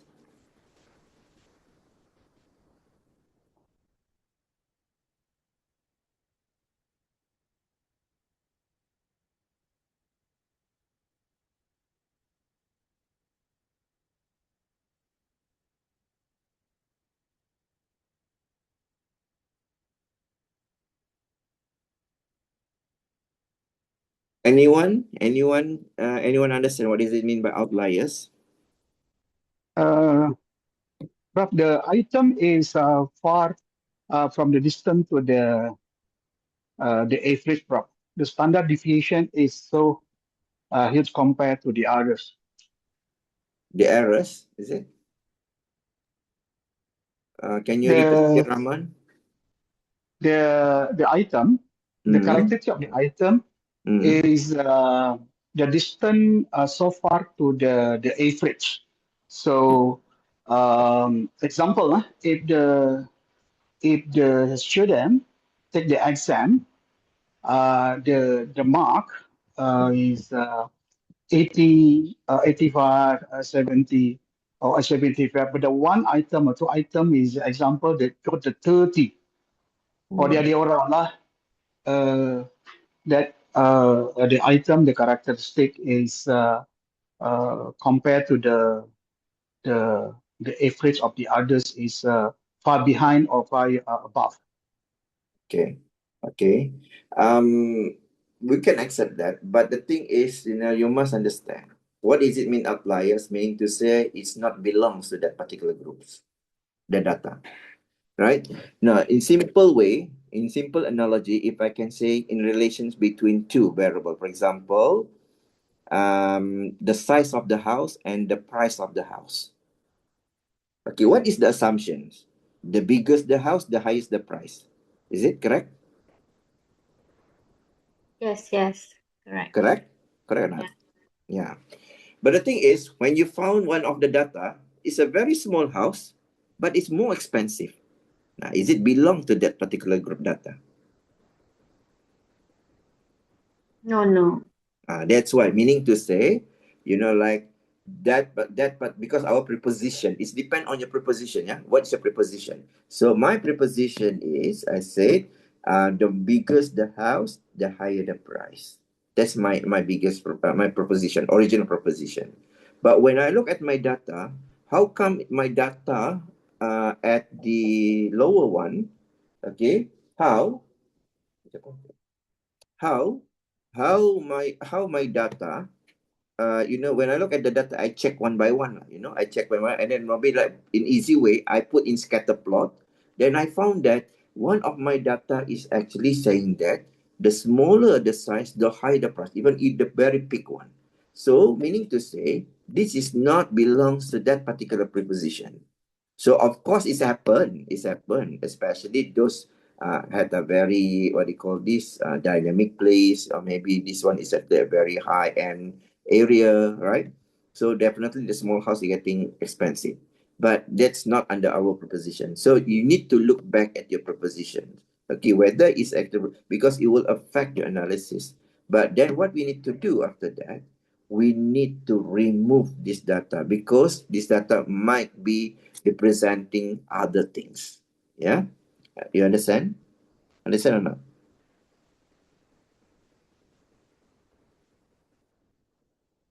In simple way, if you draw the line, if they're actually far beyond, beyond the line, the suggested line of regression, so meaning to say the error also will be very high, because that one is actually not representing. Yeah.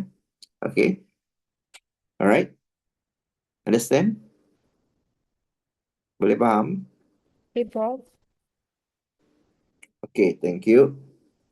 Okay, the next one. Now, this is actually our lab exercise. Okay. Now, before that, okay, that is actually from traditional approach that we can see the outliers. But actually, there's actually a process where we actually can eliminate this by using Stata. They're called as the windsoring. Yeah, windsoring.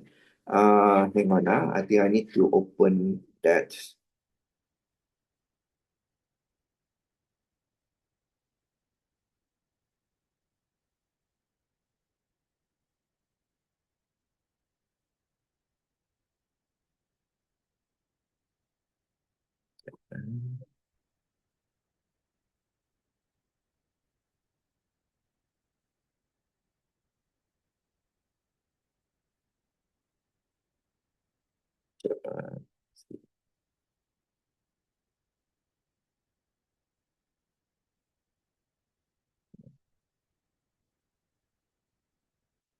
Saya stop sharing dulu ya. They call as a windsoring.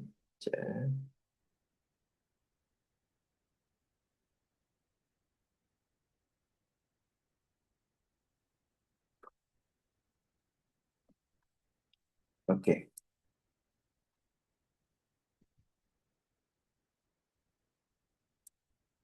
Saya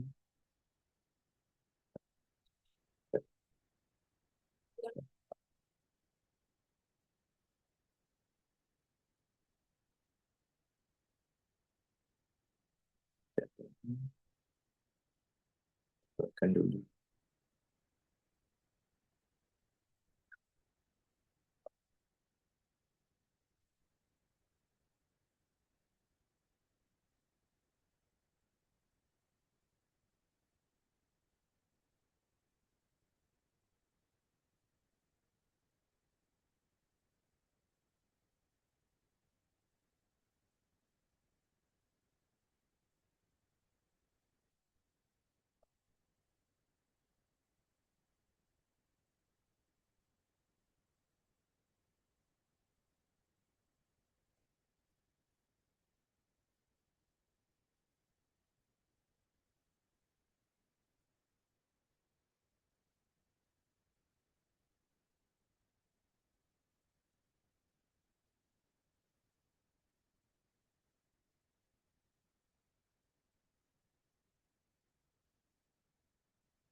Penulis.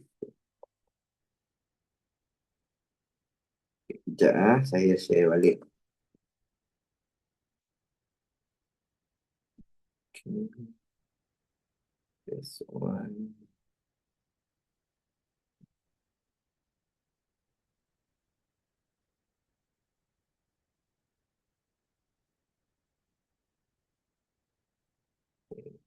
Yeah.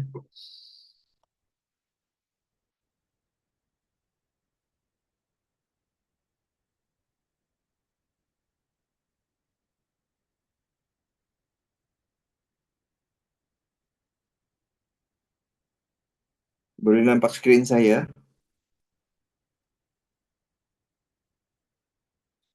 Yes, Prof. Nampak.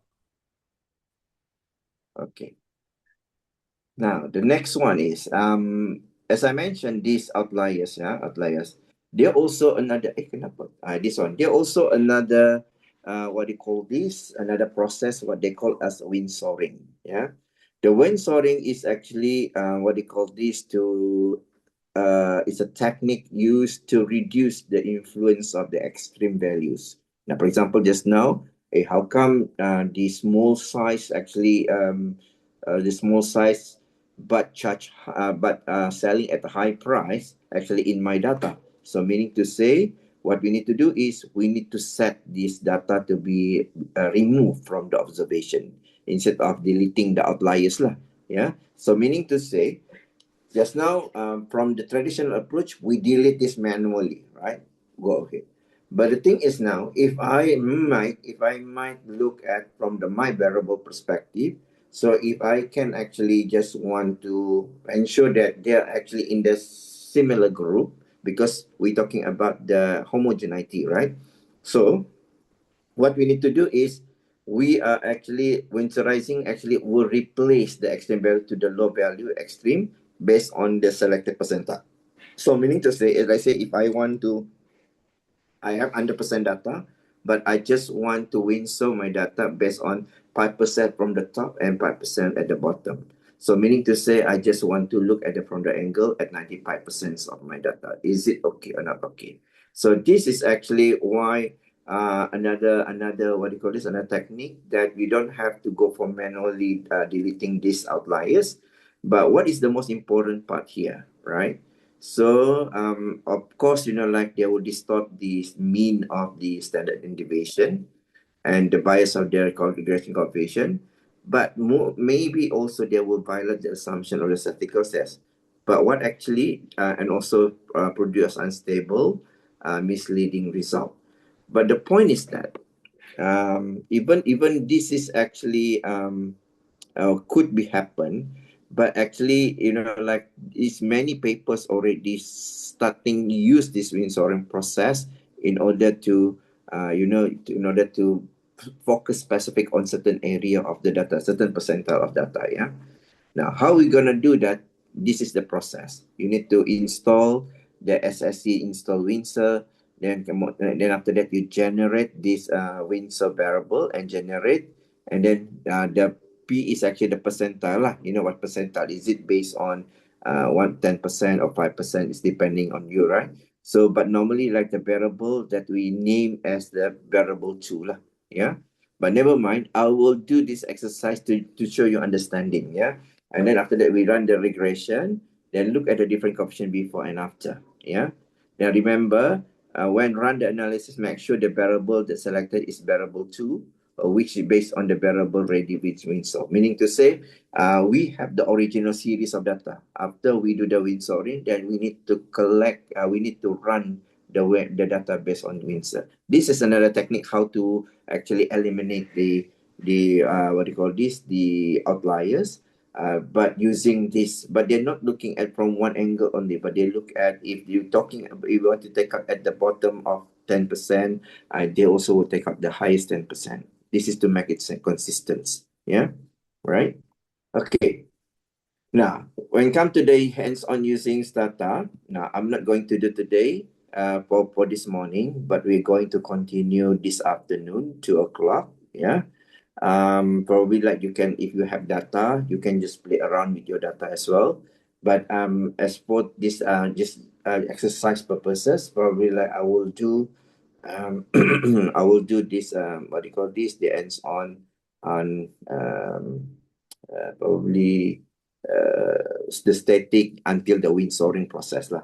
Then we can see that how what's the result is improved or not. Yeah. Okay. Right. Any question before we stop for rest first? Yeah. Any questions? Ada soalan?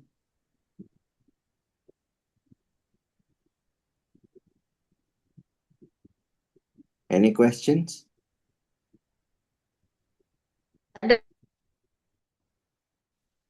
No, Prof. No. Thank you. So far? So far understand.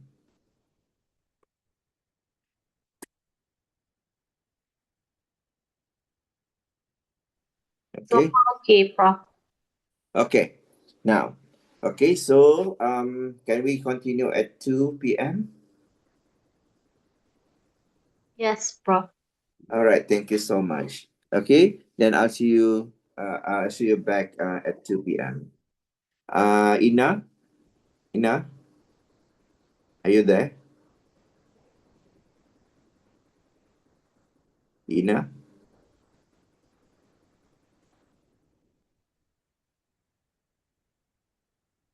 Is Farina there? Dia host masa Oh. motor buka je, Prof, rasanya. Dia host masa buka je. Okay. And then, I can see Pak Sudrajat, you here?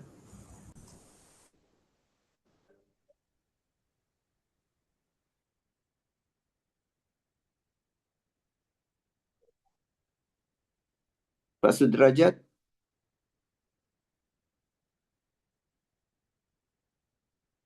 Okay. I think like if there's no questions, then we can continue at 2 p.m. All right? Okay, I'll see you. Thank you so much. Assalamualaikum.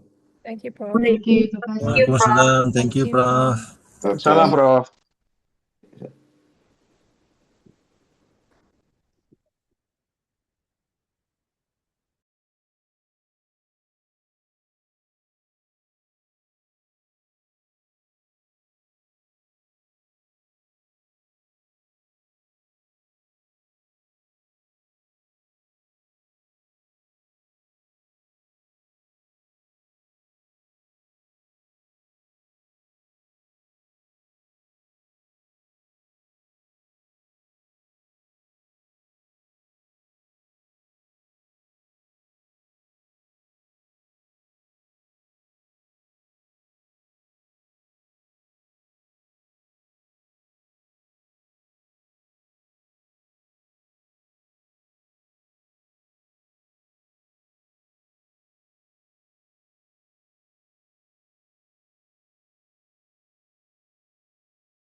Ya, Prof. Im.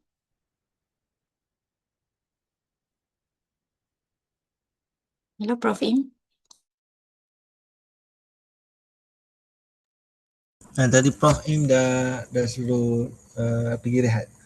Oh, rehat dah. Okay. Baru dalam seminit je tu dah berakhir. Okay.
All right, Bismillahirrahmanirrahim. Assalamualaikum warahmatullahi wabarakatuh. Welcome back. Aki, are you there? Is everyone there?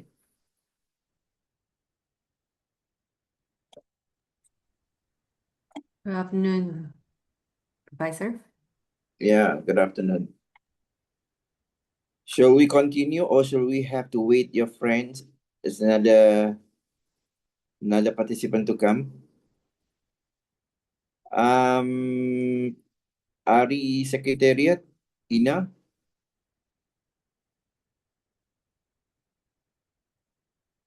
Ina. Sekejap saya call dia, Prof. Alright.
Tak angkat, Prof.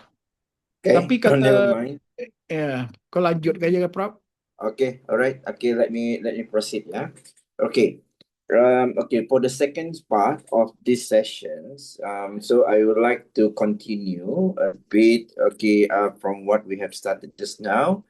This morning is more on understanding the property, yeah, the property of these panel data and what is the benefit and how to control, yeah, and what is actually the stage involved in the panel data analysis, right? Now, if we can finish the ends on today, so I think that we can just finish these sessions for today. You don't have to continue with tomorrow. Yeah? All right. Okay. Allow me to share my screen first. Yeah. Actually, I have two slides. Okay, just now is more on the property. Yeah, the property of this panel data. For the second slide, this is actually more on the hands-on lah. But I think like I will just go and fro from this tactic, this what do you call this technique, from start from the beginning until the end of the process. Yeah. So this is more on this time around, we really want you to go with the process. And before I go through with the process, I would like to bring your attention, okay, to know what is actually the process first. Okay, the process. Let me put the words. It's easy for us to have a track record. Now, basically, when we already collect the data, then definitely right after that, we clean the data, then we start running the data. And at the same time, once we already connect our categories, run the data, we straight away we prepare the table for the finding. Then later on, once we finish the analysis, then we can straight away just do our write up for the reporting purposes. Yeah. Now, okay, I have this data. Yeah. I don't know whether you can see the data. Okay, this is the data. For example, I sorted this data based on this column base, and the way how we actually manage the data, as I mentioned earlier on, panel data is a combination between the cross-sectional and time series, together. Now, if you look at here, the way how they put in the language is actually they put the column number 1, the A is a code, column number 2 is a year. Okay, then if you look at the data being used in this analysis, it's actually from 2009 until 2018. Okay, this is just example. This is actually an extract from data stream. I just choose 10 company. So, and if you look at here, this is the way how they arrange. For the first company from 2009 until 2008, they will put everything as a code number 1.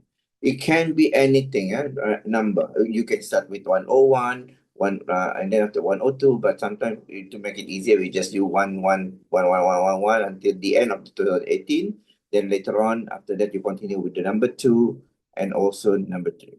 Now, if you look at here, the dependent variable here, it must be located at the first column after. Okay, must be your dependent variable because it's easy for us to monitor. And the rest is actually the independent variable. So in this case, for example, we have what they call this. We have the ROA, return on asset. Okay, ROA. Then we have this. We have this QR is actually the quick ratio. Then we have this ACP, account average collection period, and then we have the inventory turnover, and then we have the fixed asset turnover, and we have the size of the firm, and also we have the debt ratio, right? So now basically, in your write-up, let's say this is actually how it's supposed to be the process. The process involved. You need to, first you need to look at the research objective, right? Research objective, your research objective. What is your research objective? Okay, then I can say here to examine. For example, to examine the influence of, to examine the relationship, I just use the simple word, easy for you to understand. The relationship between quick ratio and then ACP and then ITO, and then fixed expected turnover, size, okay, and debt ratio, and DR debt ratio towards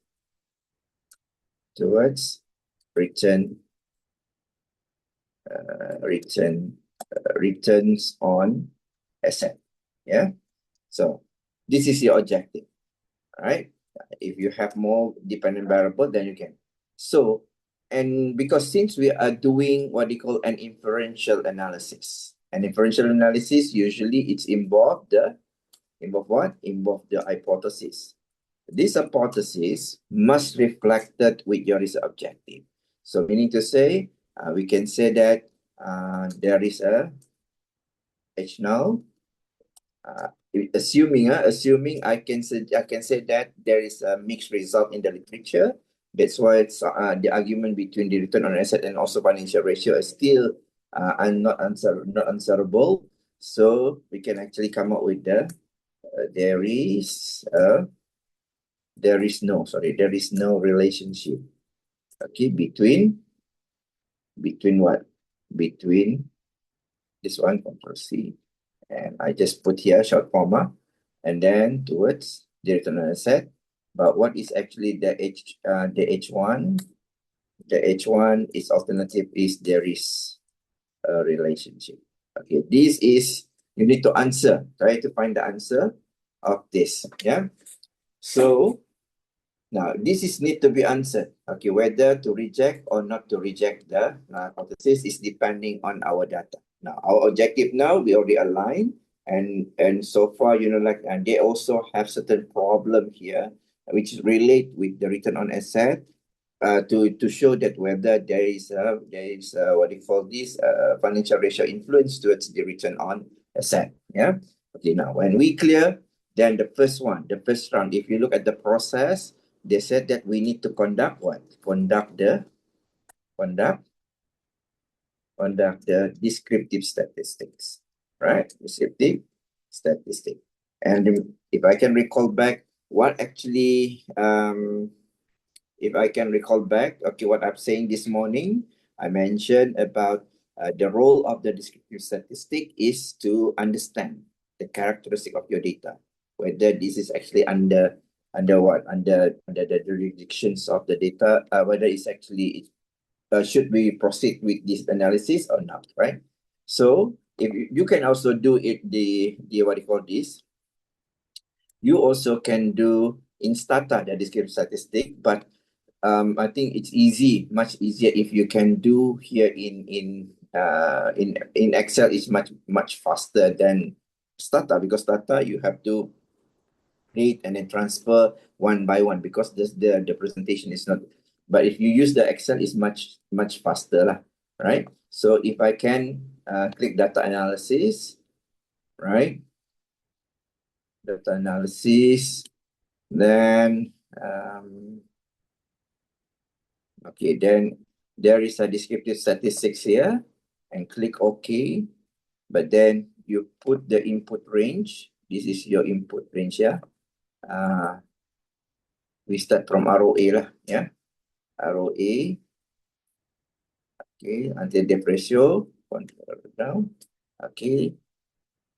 But then after that, we put the label as the first row. Then the output, I really want to open it in here.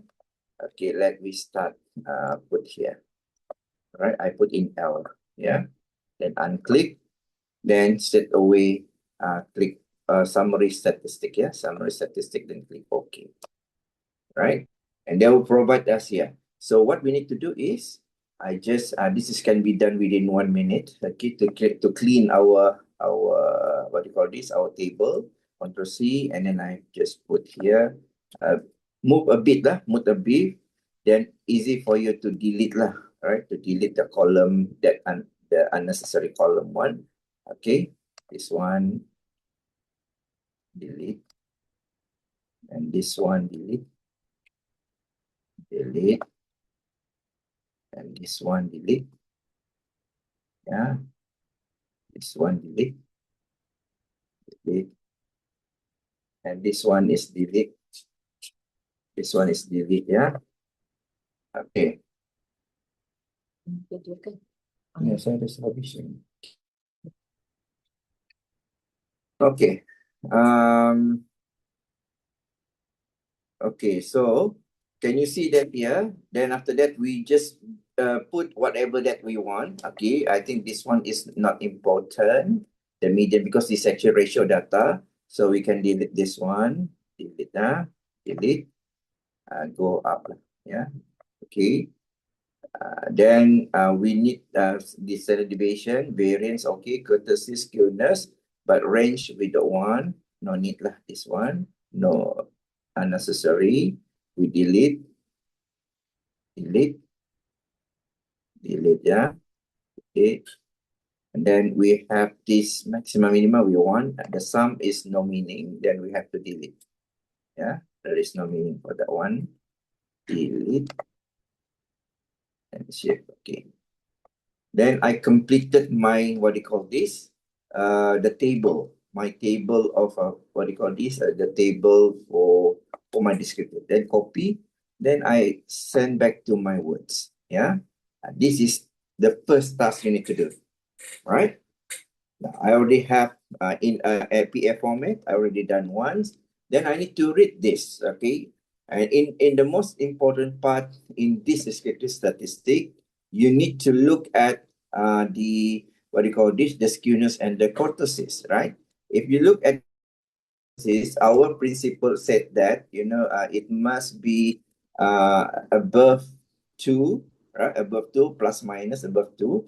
If you look at here, the only variable that not comply with this assumption is size and depth ratio, right? Because it's below 2, right? Meanwhile, if you look at the skewness, okay, ROA is okay, but the QR ratio is already over 2. STP is okay, but ATO is not okay. FATO also not okay, and size and then okay. But since this one is not okay, but the thing is, like we have to transform the data into a natural logarithm. Yeah. So in this case, then I have to take a notes. Yeah. I take the notes. Okay. Then whether should I transform this? Okay. So in this case, because since this one is ratio, right? This one I need to highlight to you, right? Since this one is ratio, the ratio is already been calculated from the formula. So meaning to say it's already standardized. So we don't need to conduct the transformation, except the only things that we need to conduct here is the size, yeah, the size. Because if you look at the original data, right, okay, all this ratio is already being calculated, mean 3.444948, meaning so it come from formula. So meaning to say it's already in ratio. Then unnecessary for you to come out. For this one, the size. If you look the size, it's not represent from the total asset of the firm. So can you see that it's directly value from this one? And if you look at this size, can you see that the skewness and the kurtosis also not comply? So in this case, I would only what do you call this? I only transform the data for size only. Yeah. So then I put notes here. Okay, I put notes. Okay, need transformation. Okay, need transformation. You can do the transformation here. Need transformation is only the size, right? You can do the transformation here or in Stata. But if you have to make your life easier, then we just put here ln as z. Okay. Then how to do it? We just equal ln and then open the bracket, then put the size and enter. Then after that, you just drag until at the bottom. Yeah. Okay. So then it's standardized. It's become ratio already. So if you look at from the beginning, all is already standardized the data, right? So if you have the actual like this, the actual data like this is come from the row, then it's easy for you to do the transformations. Yeah. Okay. Now, so in my words just now, I will take notes. I will take note. My explanation just now will explain all. This is ratio. So except for the size. Yeah, because it's original data without any calculation. So this one is need transformation. Okay, transformation. Okay, now then the next one. So we once we already done that, then we start with the Stata, right? This is actually the interface of the Stata 14, but I think you can get now Stata much more update. I think 19, I think already 20. So the version of 20 is Stata, but this one is actually based on MP, and I use this. It's easy to use. I think it's the same lah, but the only thing is not the latest one. They have another features lah. Yeah, just improvement of features. So in order to kick off with the data analysis in this part, right? So what you need to do is, okay, before I go for the straight away, I go back to the Excel as well. There is another things that you also need to incorporate into this report, which is called as a cross correlation, which also you can get from this data analysis. Yeah. So if you look at correlations here, then click. But the only thing is they're not showing you the significant level. But if you need the significant level, you have to use the Stata. Okay. But what is the purpose of the correlation analysis? Is actually to look at whether there is a whether this independent variable they are correlated each other or not. Supposedly, but when you do the correlation, we need to use the original data. We don't use the transformation data. Okay, just use the original data, right? Then click this one.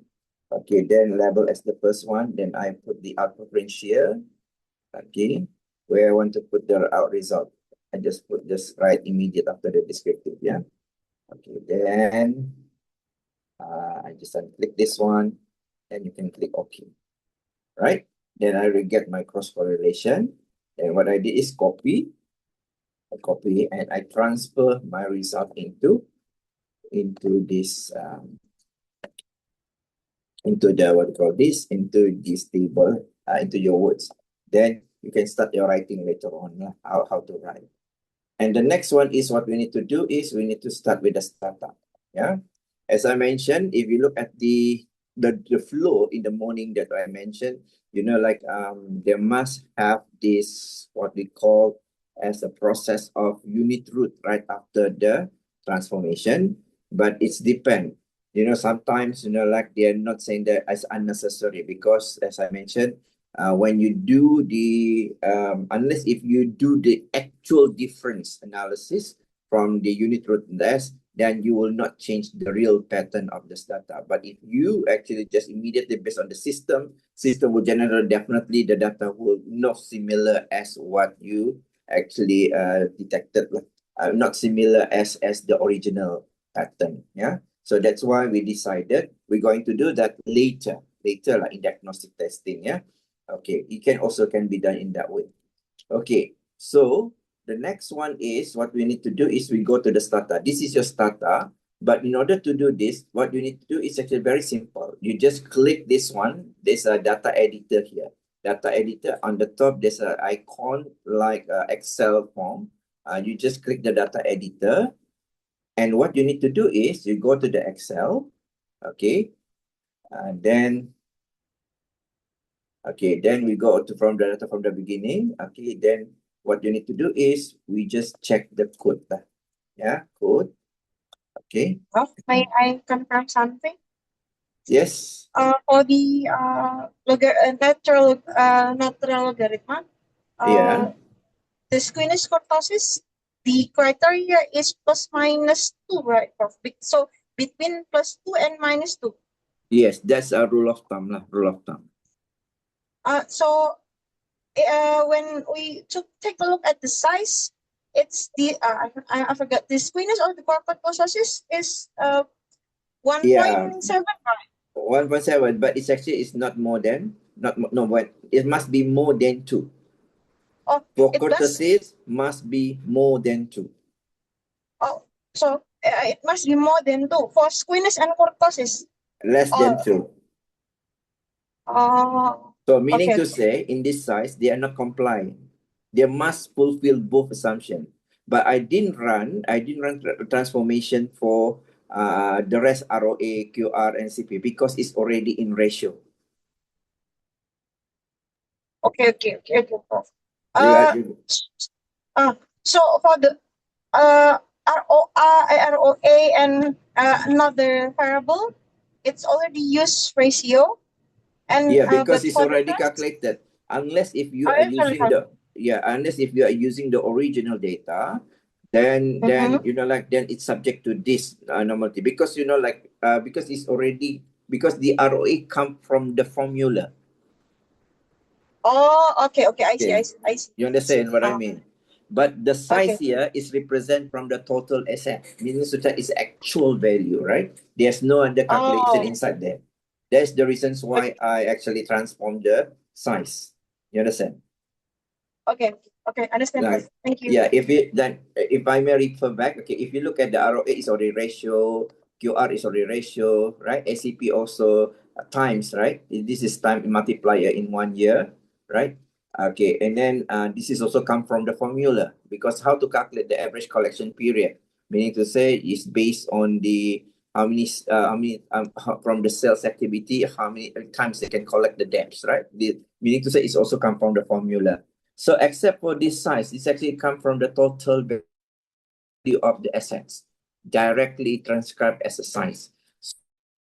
This is not related to any formula. It's totally standalone. Yeah. So that is the reasons why when we look at in terms of the skewness and kurtosis for the size, they also not comply with the rule of thumb. When we say comply with the rule of thumb, means say they must comply with the both assumptions, skewness, and also kurtosis. Yeah. You got it? Yes, Prof. Thank you. All right. Now, go back to here. Then what we need to do in this here, like, so I need to copy this data, the whole things, the whole things. And then what I need to do is I just go to the Stata, and this is actually the data editor. What I need to do is I just right click and then paste, right? And then put, because I copy just now, start from the first row with the name, right? And then just click with the variable names. So everything is already there. Yeah, everything is already there. Then we just close this. When we close this, but there's another item here. Can you see that here? You already have notifications in the Stata display function. So the 10 variables, 100 observation pasted into the data editor, right? Now, what is the first process? You can do everything here as well. Like you can come up with the descriptive statistics. Since I think the descriptive statistic from the Excel is much easier, because now let me do here. If we can start with the summary of statistic, like summary statistic, then I put all the variable, right? Okay.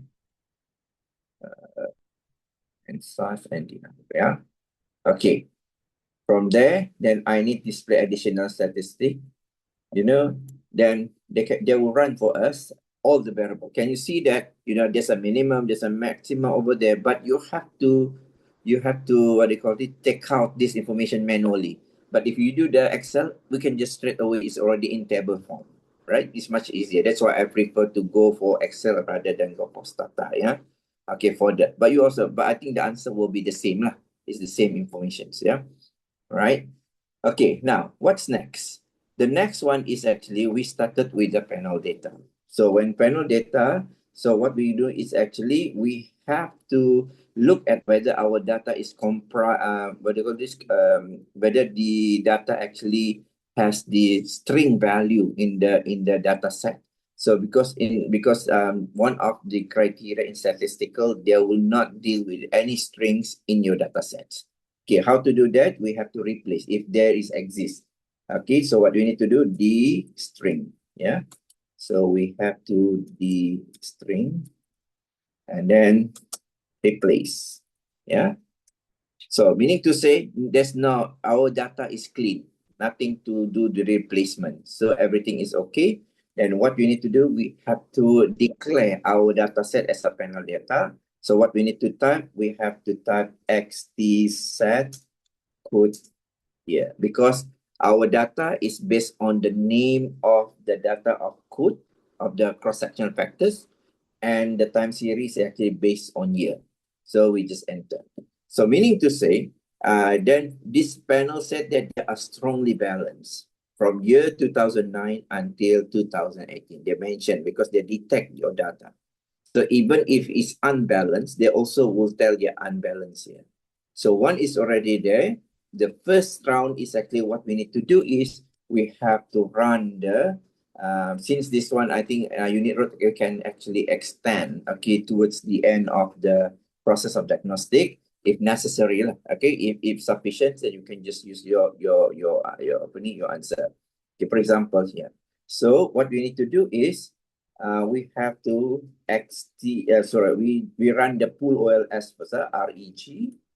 Okay, REG. Then on the top of your right hand, okay, there will be a code, and then I think I will start with dependent variable, ROA, and then QR, ACP, ITO, FATO. Size, I don't want to use this because I already checked it's not normal. Then I use this one and also last this one, right? Then I enter. So they will provide us, this is the result, pool OLS. Yeah, this is the pool OLS, and it's found that, SCP is significant, and then ITO also significant, and then FATO also significant. All the variables selected are significant to explain the ROE. Yeah, but then now I stop here, and then I continue with the process of the panel data. So what we need to do is we need to check the Bruce-Bagan LM test. So how to do that? We have to do XT-REG, right? Ataupun in simple way, you actually can just straight away click this one, number 4, formula number 4, right? I click, it's already here. But what I need to change, I just add on XT, and then towards the end, I just put RE, yeah? Because in panel data, we need to assume that our data actually based on random, because the way that how we collect the data is always in random. Okay, this will be the result for the random, and then I have to test whether this data cross-sectional and time series can be pulled together or not. So I just type XT-TEST0, right? So since this one is actually it's not, it's not what you call this significant, right? So can you see that here the p-value here is actually greater than 0.05, meaning to say the data cannot be pulled, so our result will be stopped until here only, regression. But assuming if there are p-value is actually less than 0.05, so what we need to do? So in order to do when our p-value for the Bruce-Bagan element, meaning to it can be pulled. So what we can do is actually we have to we have to like I believe, like if you look at the formula here being given here, it's actually based on variance. So meaning to say there is a distance, a very big distance of the, there must be some of the data here, especially on the ROA, there will be not good in, there are certain things that in a different, different category of groups, in that data, not supposed to be belong to here. That's why I think that when we do the windsoring later on, I think this one will improve later, but never mind. As long as we just said that assuming is actually less than 0.05, okay? Okay, for example, if I actually, hang on, okay. Let's say if this one is actually can be pulled, less than 0.05, what is the next strategy? Next strategy is actually we have to put the XT-REG, okay? Now what we need to do first, we need to come up with the RE first, okay? Okay. And then what we need to do with this result, we need to save, So EST store RE. Maksudnya this we need to save this result. Okay, then we keep. Alright, and we keep. Then after that, we come up with the EST and then XT-REG as well. But then we're taking out RE, then change to FE, fixed effect. So the fixed effect, this is the result, and then EST store fixed effect. Means that you save this result. Once you save the result, then we can say whether our finding is based on fixed effect or random effect. So what we need to do, we need to we need to type the Houseman, REFE, sorry. This one terbalik.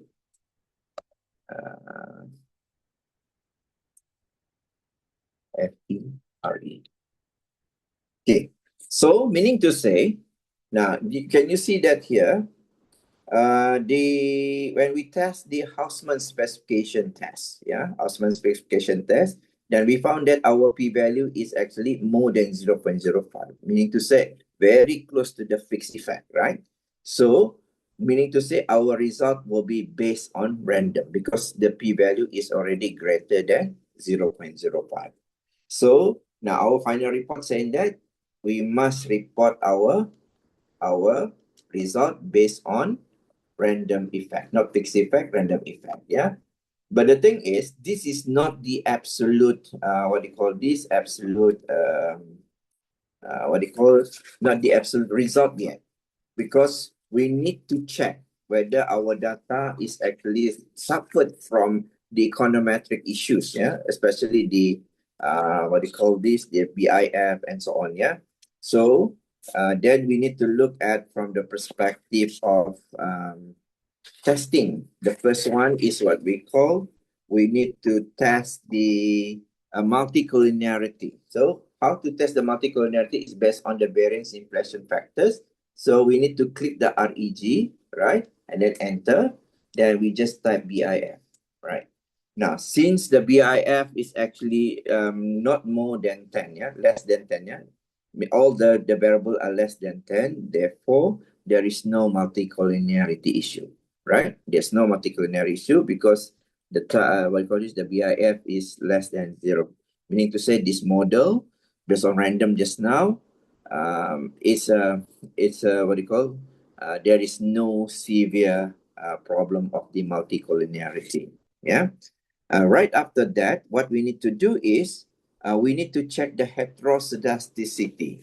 And in order to do that, what we need to do is we have to request our fixed effect, okay, to be run. Then we enter, then we type the XTTEST 3, yeah, 3. Okay. Now, since the the hypothesis for the heteroscedasticity said that H null actually there is no heteroscedasticity problem, and then whereby the H1 is actually there's the existing of the heteroscedasticity problem. Since the p-value is less than 0.05, therefore this model actually suffered from the heteroscedasticity, right? So from there, we need to look as well another report which is actually called the serial correlation. Yeah, how to do the serial correlation? We just take this model XTREG, but then like we take out this FE and comma at the back. Yeah, but this one REG we change to XT serial. Yeah, XT serial. Then it's more than 0.05. Yeah, it's more than 0.05.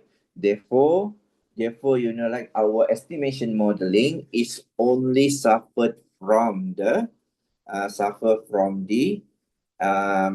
correlation problem, right? Sorry, there is no correlation problem since the H null is actually there is no correlation, actually correlation problem whereby the H1 actually does exist, yeah. But in this case, because since the p-value is more than 0.05, it's very close, right? But it's more than 0.05, therefore, we said that this model not suffer with any serial correlation issue. So what actually they're facing now is only the heteroscedasticity. Yeah, heteroscedasticity. Right. Okay, understand so far? Understand so far? Yes, Prof. Yeah. Any questions? Okay. So at the moment, they are suffer, right? But we need to treat this, okay? Because towards the end, we don't want to see any issue related to the, we don't want you to experience any issue related to, issue of the model, right? Issue of the model in which that it must be clean all the econometric issues, right? So one of them is actually the hetero. Hetero need to be fixed.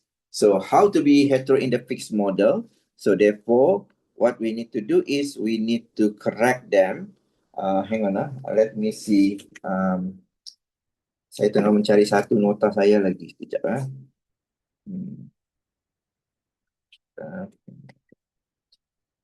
Ada satu.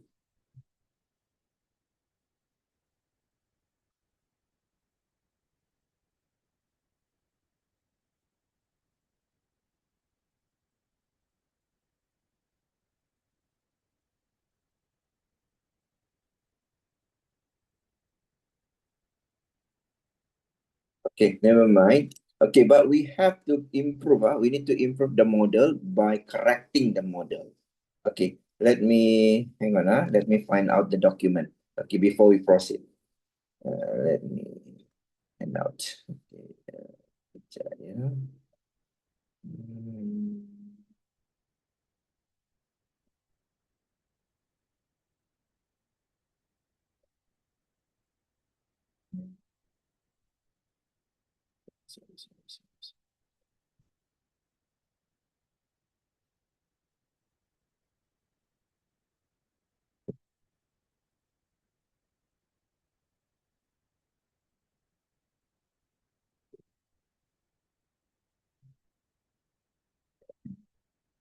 Saya fikir ada dalam lecture ni, rupanya saya kena cari dulu. Kejap.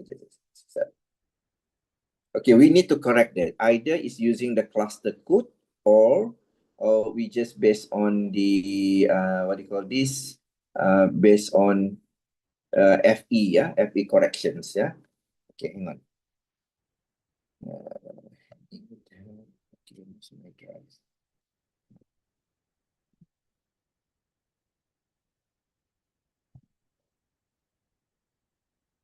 Right.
And now data.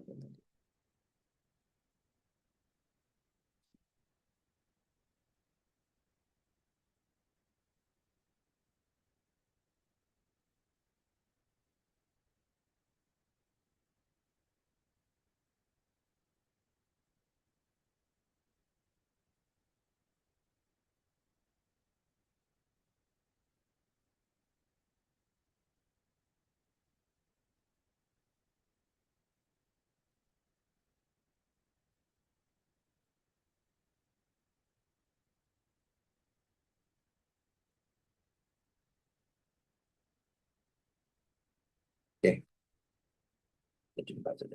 Okay. Don't worry, I will pass you these notes later on. Once we're already done. Okay. Let me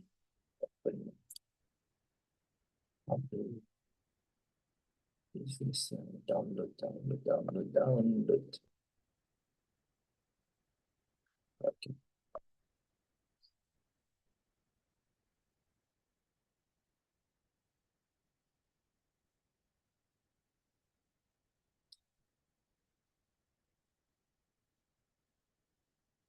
Hey, let me share you. Let me share my screen, Okay.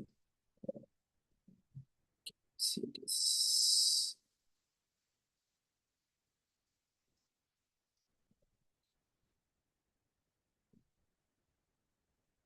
Okay, now if you look at here, can you see my screen?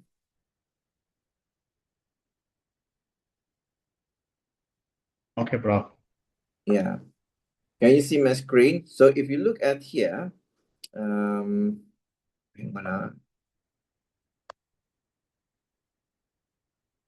Action failed to start. Why? Net is very slow because it's heavy rain here. Okay. Now, I would like to highlight you this issue just now. And on the treatment. Yeah, the treatment. The treatment for if you fail the what do you call this, the problem of the diagnostic checking. Diagnostic checking.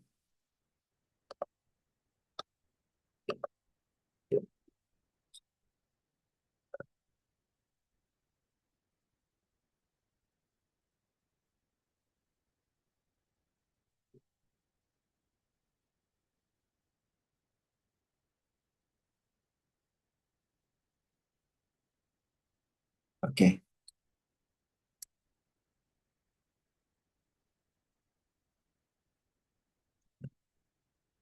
Okay. Right. Just now, we already checked our BIF is okay. And then we checked the heteroscedasticity is not okay. And then, but when we're talking about the serial correlation, is okay. So meaning to say, we only suffer with the heteroscedasticity. Now, this one is actually what actually I have done. I just used the test XT test 3 and then to enter into the modified table test. If the p-value is less than 0.5, meaning to say it's suffered from the heteroscedasticity, meaning to say we do have this problem, right? And then on the diagnosis of serial correlation, just now we just the XT serial, then it must be if they're less than 0.05, meaning they are suffer. But this one is not suffer, so we only deal with the heteroscedasticity problem. This is actually the treatment of the economic problems, economic problem. So if you only suffered from the heteroscedasticity only, so meaning to say you have to type the FE robust, fixed effect robust. But if we suffer for both serial correlation and heteroscedasticity and serial correlation, we need to use the cluster code as the treatment, whereby if there are multi-collinear problem, you have to omit the highly correlated with other variables. And while if you only suffer with the correlation, you have to use the XT rigor, meaning to say that there will be based on the panel regressions of the autoregressive based on the dynamic change, but for the FE. But if you look at here, the way that how we want to fix it towards the end, the objective is actually to come up with a generalized, meaning to say based on the fixed effect. Even it's random initially just now, but then, like towards the end, the report will be fixed effect. Now, if I go back to, so remember just now, we only suffer from heteroscedasticity. That's why we need to fix with the robust, FE robust. So let me go back to the Stata just now. So what we need to do is we need to do the XCRAG. What we need to put here at the end is robust. So when we put this robust as the instructions, so this is actually will be the final result. This is the clean one. The clean one, can you see it at the beginning? There's so many significant variable, right? When after we do the cleaning, there is no heteroscedasticity problem. This result will generalize to all samples that I have. So meaning to say, there are 0.49. If you look at the QR, Q ratio is not significant to the ROA, and same thing to the average collection period, meaning to say on the elements of the something to do with the asset, with the cells, even independent in the cells, meaning to say there's no effect on the return on asset. But on the inventory, it really affects. If you look at here, there's a positive relationship. The highest the inventory turnover, the higher the return on equity, because it's direct to your revenue. Okay. And then fixed asset turnover also not reflecting. But then, the two control variable, that's it, the size, we use the log size just now. The size does matter in terms of the ROA. It's also show positive. The higher, the largest the firm, okay, the higher potential they give you the impact of the ROA. Yeah. If you look at just now, if you look at from the beginning, the outcome here, if you look at here from the REG just now, right? Because our REG almost all significant, right? But when we check with the this what they call this result from this random effect, even just now initially it was suggested to use the random effect. This is the random effect. The SCP also significant just now, right? And then ITO, the depth ratio also significant, size also significant. Only two variable are not significant based on random. But due to actually suffer from heterogeneity, then we cannot use this result. So therefore, the final one that will be this is based on the treatment of the what do you call this?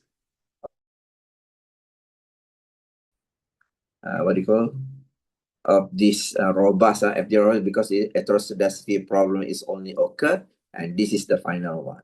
But in case if you let's say when we test, you also only suffer from the correlation, serial correlation only. If both, meaning to say you have to use the cluster code.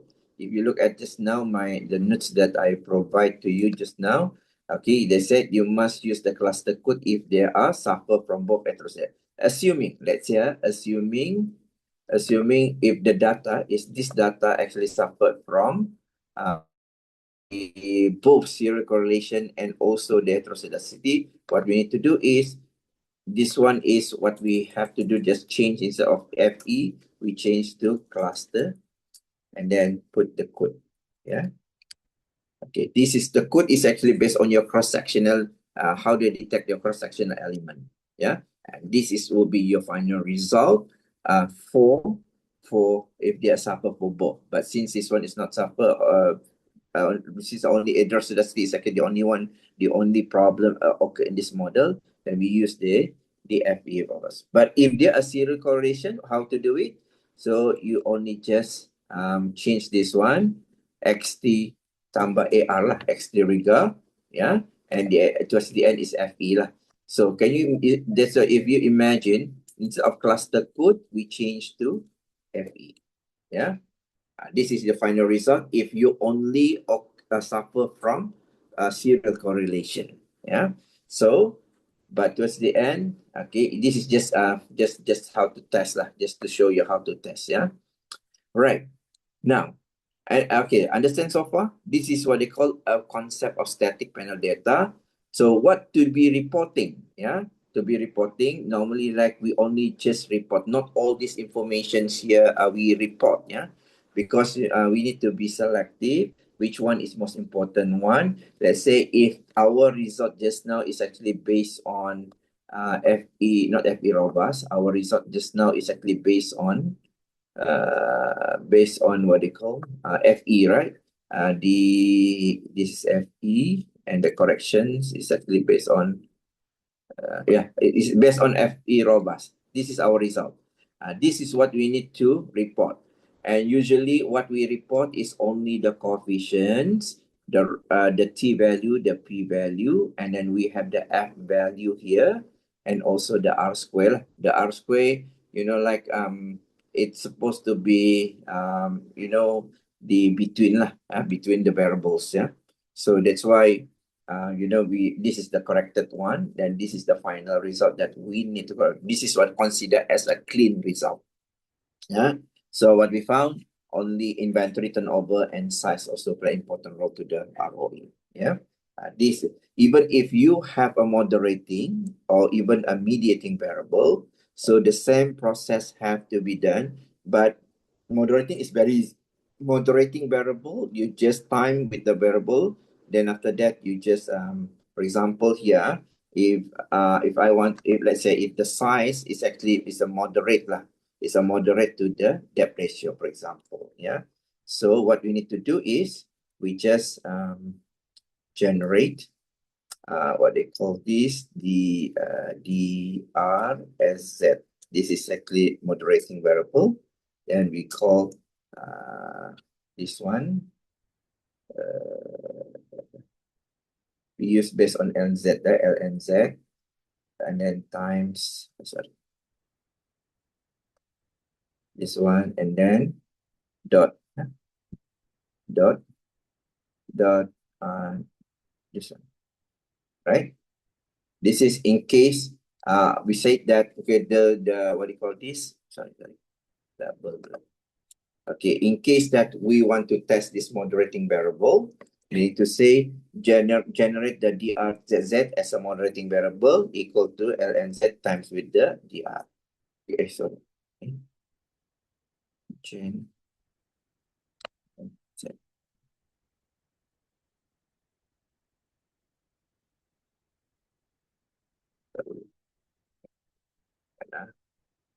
Generate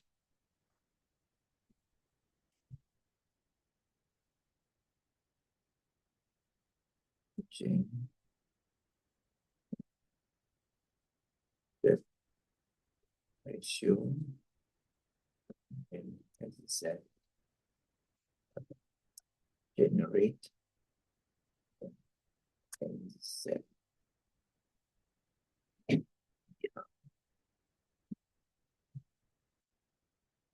Z times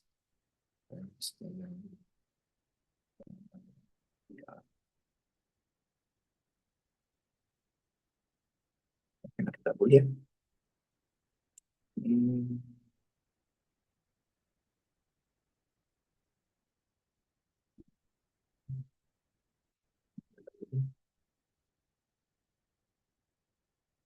Tak apa, ini nanti saya cek. Okay, tak apa. But the same process, if you really want to, normally like we just multiply with the two variable size and also depth ratio, as because at the moment the depth ratio is not significant, right? It's not significant from this result. Then you have to come up with whereby the size is actually moderate to the depth ratio. Then you run again, including the depth ratio again, yeah. But then you know that the size is already become moderating. The same process, okay, from the beginning again, yeah. All right. Okay. Now, remember just now in the any questions so far? Any questions so far? Any questions? Ada soalan? No, Prof. Oh, faham lah. Faham ke? You let me know.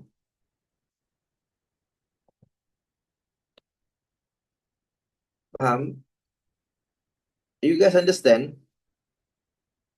Okay, now, what happened, you know, like sometimes, you know, like our results are not convincing, not convincing. We already that is actually the factors should be in the analysis, yeah. It's supposed to be, it's like that, yeah. But the thing is, our results are not convincing, and then is it our collecting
Prof, you on mute.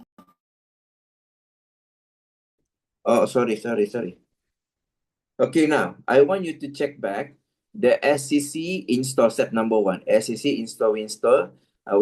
So then we need to put here SCC install Windsor. Okay. Kenapa tak ada internet? Kenapa ni? SCC. Hang on. Semalam saya try okay. SSC. Okay. SSC install Windsor. Okay. Right. Okay. Then it's black. When it's red, meaning to say it's not right. Okay. Wait until they verify. Then the next one is what we need to do. We need to come up with our justifications. Okay. Why we need to win so? We want to exclude the extreme value. Right. The extreme value. Then, we base on the Windsor variable and then generate variable 2. What is the percentile that you want to do? For example, let's say if I justify that I only believe that only 5% of my data are extreme values, right? So what I need to do is a Windsor. Okay, then I run the Windsor. Then after that I what variable? A variable just now, ROA. ROA first, the dependent variable. I Windsor my data. Okay, you need to do one by one if you really want to go for all, yeah? Okay, then after that, this is very sensitive. You need to remember Windsor and then comma,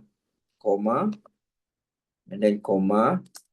Then after that, you have to, if you look at the instruction, they said generate the variable. Okay, normally, when we're talking about the jet, open bracket, we're talking about the ROA just now, right? Put the ROA inside back, but I put number 2. Because meaning to say is that our data is, the new data that we generate is actually is already ROA 2. And then, what is actually your percentile? Okay, now this one, what is the percentile? What is the percentile? The percentile here, comma, and then P. Okay, let's say if I assuming only 5%, yeah? 5%. So I put the P and then I put 0.05, right? 0.05 and I enter. Okay, kenapa ni?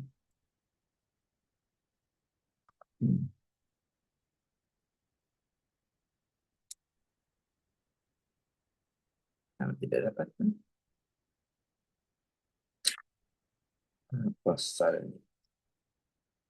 Siapa?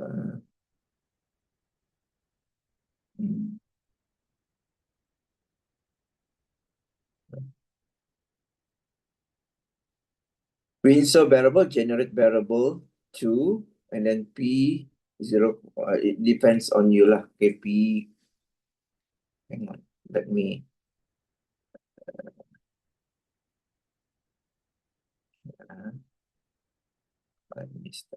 kenapa ni? Oh, not already installed, and verify not already installed. So they asked me to install. Checking install consistency. SSC, install Windsor. Wait, already installed. Up to date.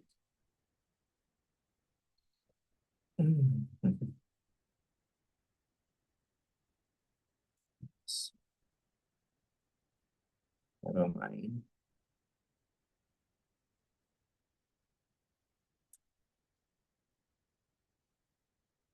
Control C. But it's better you save this document, this formula in Word, right? Then it's easy for you to what they call this to run again lah. Yeah. So when you save this, actually it's easy for you to get the data back lah. Yeah, I mean the result back. You don't have to run again and again because that's actually the beauty of this data. Yeah.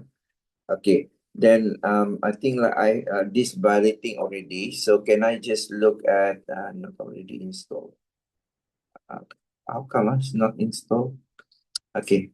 Never mind. Let me okay. I think I cut it off this one. Okay. I don't save first. Okay.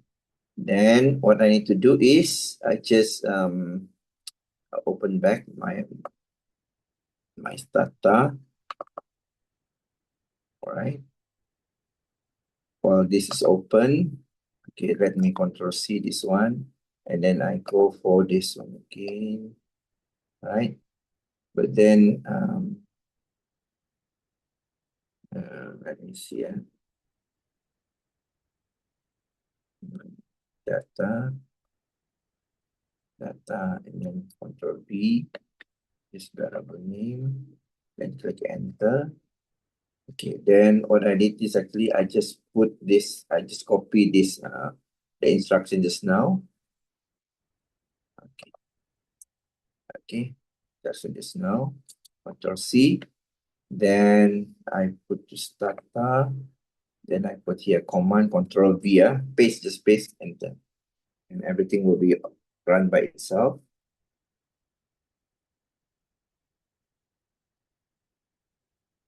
Okay, that's the last one. But then I need to do this SSC, install Windsor.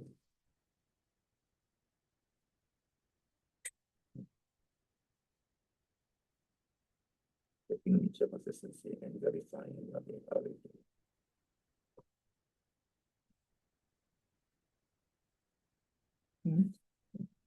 Tak boleh Okay. Sekejap.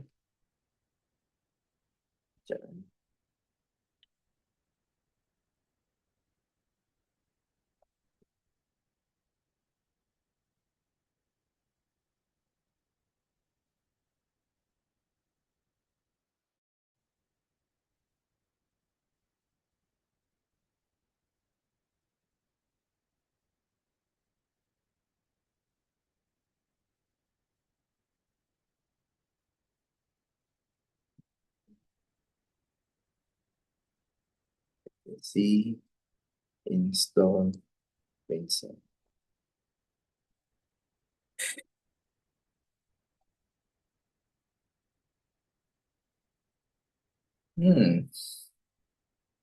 Apa ni?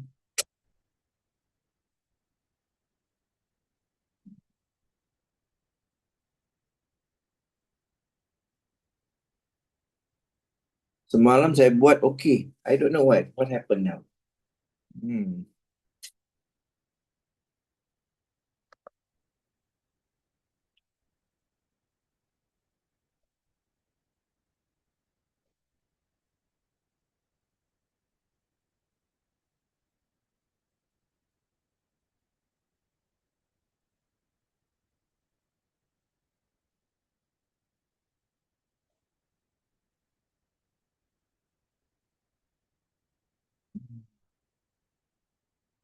Okay, you can try later on, but I think this one something wrong with my PC at the moment. So definitely this is I'm sure this is actually the what do you call this, the command.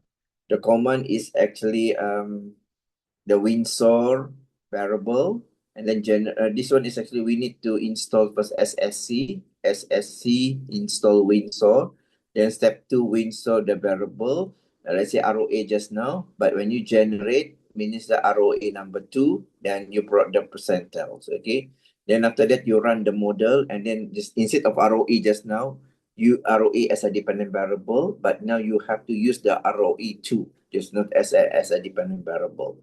Then you test again from the beginning, from the Bruce Pagan until the Osman specifications, until the corrections of the model.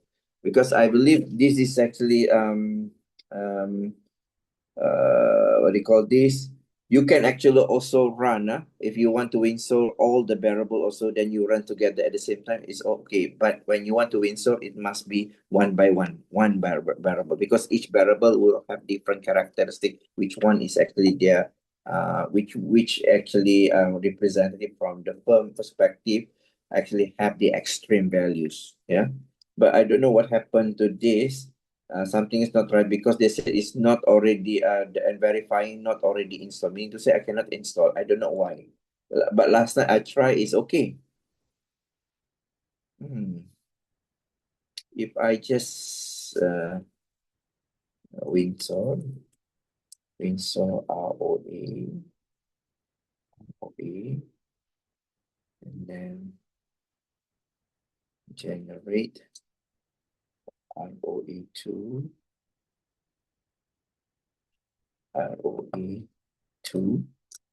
and then comma P, then P 0.05%. See, I cannot. The P, that is actually the P calculator. Something is not right. Also cannot. This is actually always happen. It's a small letter. Because I cannot what do you call this? I cannot install the Windsor. Yeah. Supposed to be, it must be installed first. Then after that we can run.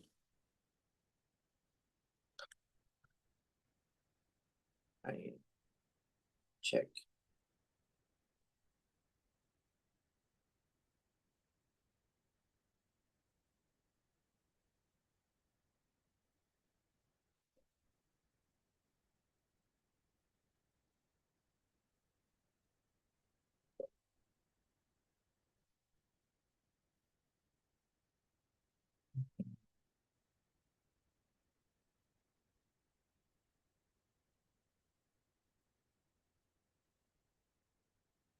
So generate 0.1.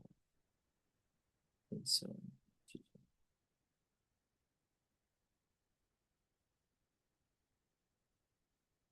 sama juga.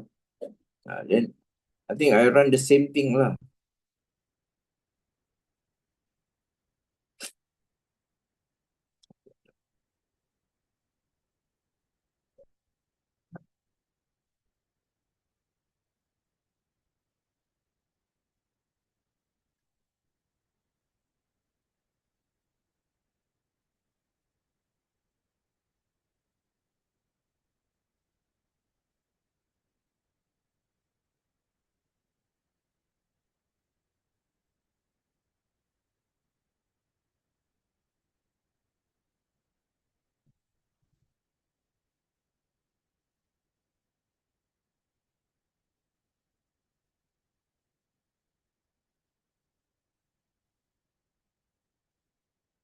They mean correlation, not this one.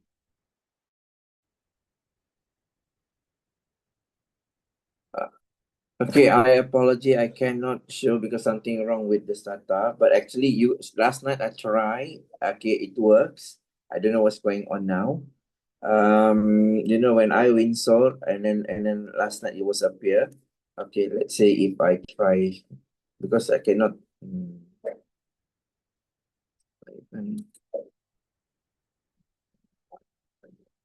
10%. Let's say if I try 10%, cannot, because they are invalid, because this one is not installed yet, because the not already installed is appear here. Supposedly it must be installed. Yeah. Okay, now what I'm going to say, right? Once you, let's say if you have the Stata, if you manage to run this ROA2, so meaning to say your XTREG started from here, the XTREG random effect, okay, then you just change here to RO2 lah, no more ROA2, so you run again, so whether it's better or not. Yeah. Okay. All right. So I think that is actually the what do you call this, the basic things lah in the basic static panel data. But then, like if you want to go for the higher level, okay, I advise you, okay, to look at, because there are certain process which is actually it's required a lot of time. Okay, but if you don't understand the very basic in static penalty, it's very hard for you to move to the next level. So it's better just go through with this static panel data. Then after that, if you want to change to the dynamic, to the GMM, whether this different GMM or system GMM, but you have to know what is actually the purpose of having another level. So the same thing, like I think like it's not only just regression analysis in the panel data, but they also have another things, okay, which is actually been incorporated, like for example, to check whether there's a relationship with in the short run or in the long run. That one is actually you need to adopt the panel ARDL, the panel autoregressive distributed lag. Yeah. So which is actually they will tell you which one is works, which one variables that works in short run, and they really have an effect, and which one is actually only appear in the long run. So especially those people who actually need to know that whether there's a serious action need to be taken in the short run. So you need to what do you call this? You need to test using the panel ARDL. Yeah.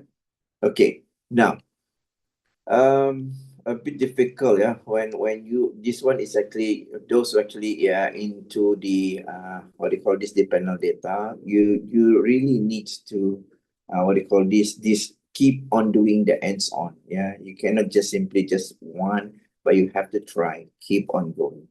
All right. So now I think that is the only things that I can provide you now. Okay. The basic things about the panel data analysis. One is in the morning is about the property. In the evening is more on the what do you call it, the hands-on of the data itself. But I will keep on use what do you call this, do this just to look at whether what do you call this process is keep on going or not. So now, so what another technique is actually after we do the tree checking here, we also can check as well. Okay, they call this the unit root test, which is actually we put in the front just now. But you can also use the same technique. But this one is actually, since I'm looking at because there are many of papers, they keep on arguing important of the stationarity test. And sometimes they said it's no need, yeah.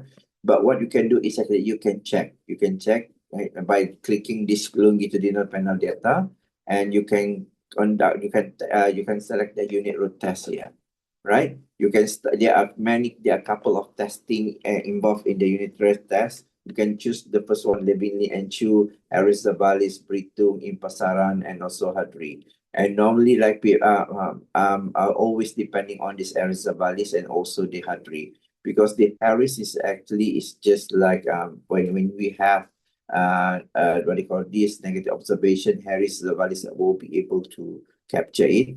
And meanwhile, all these five, Levenlin and Chu, Arizaval, Britung, Impasaran, and Fisher, they have a direct hypothesis, meaning to say, if you want to say that there is no stationarity issue, so meaning to say we have to run this what do you call this, negative, we have to run this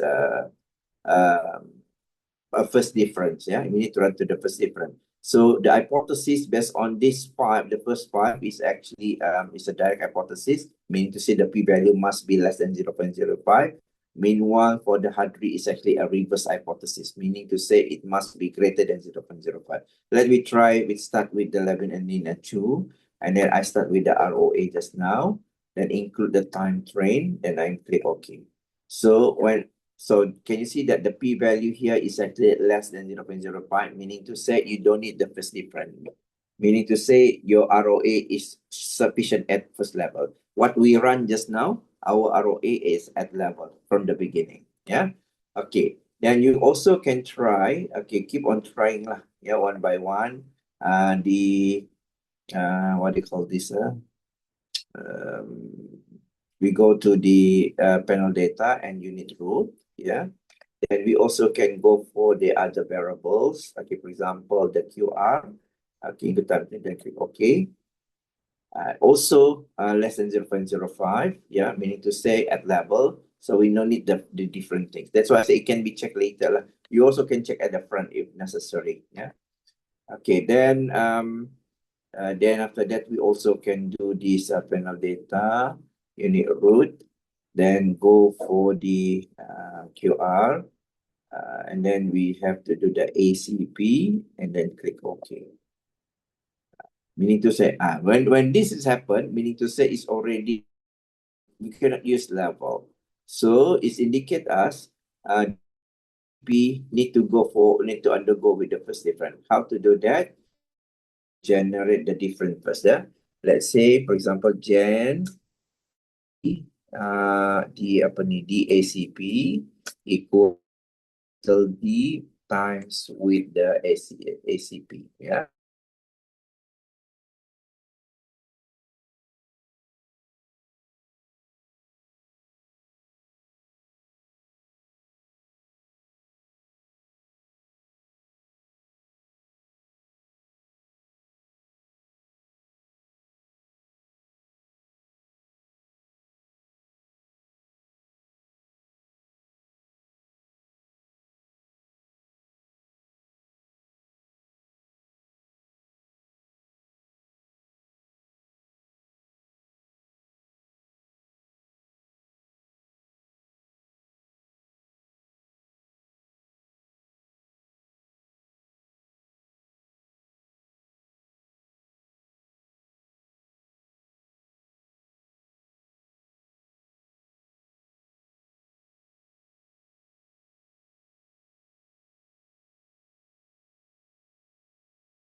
Hello, can you hear me?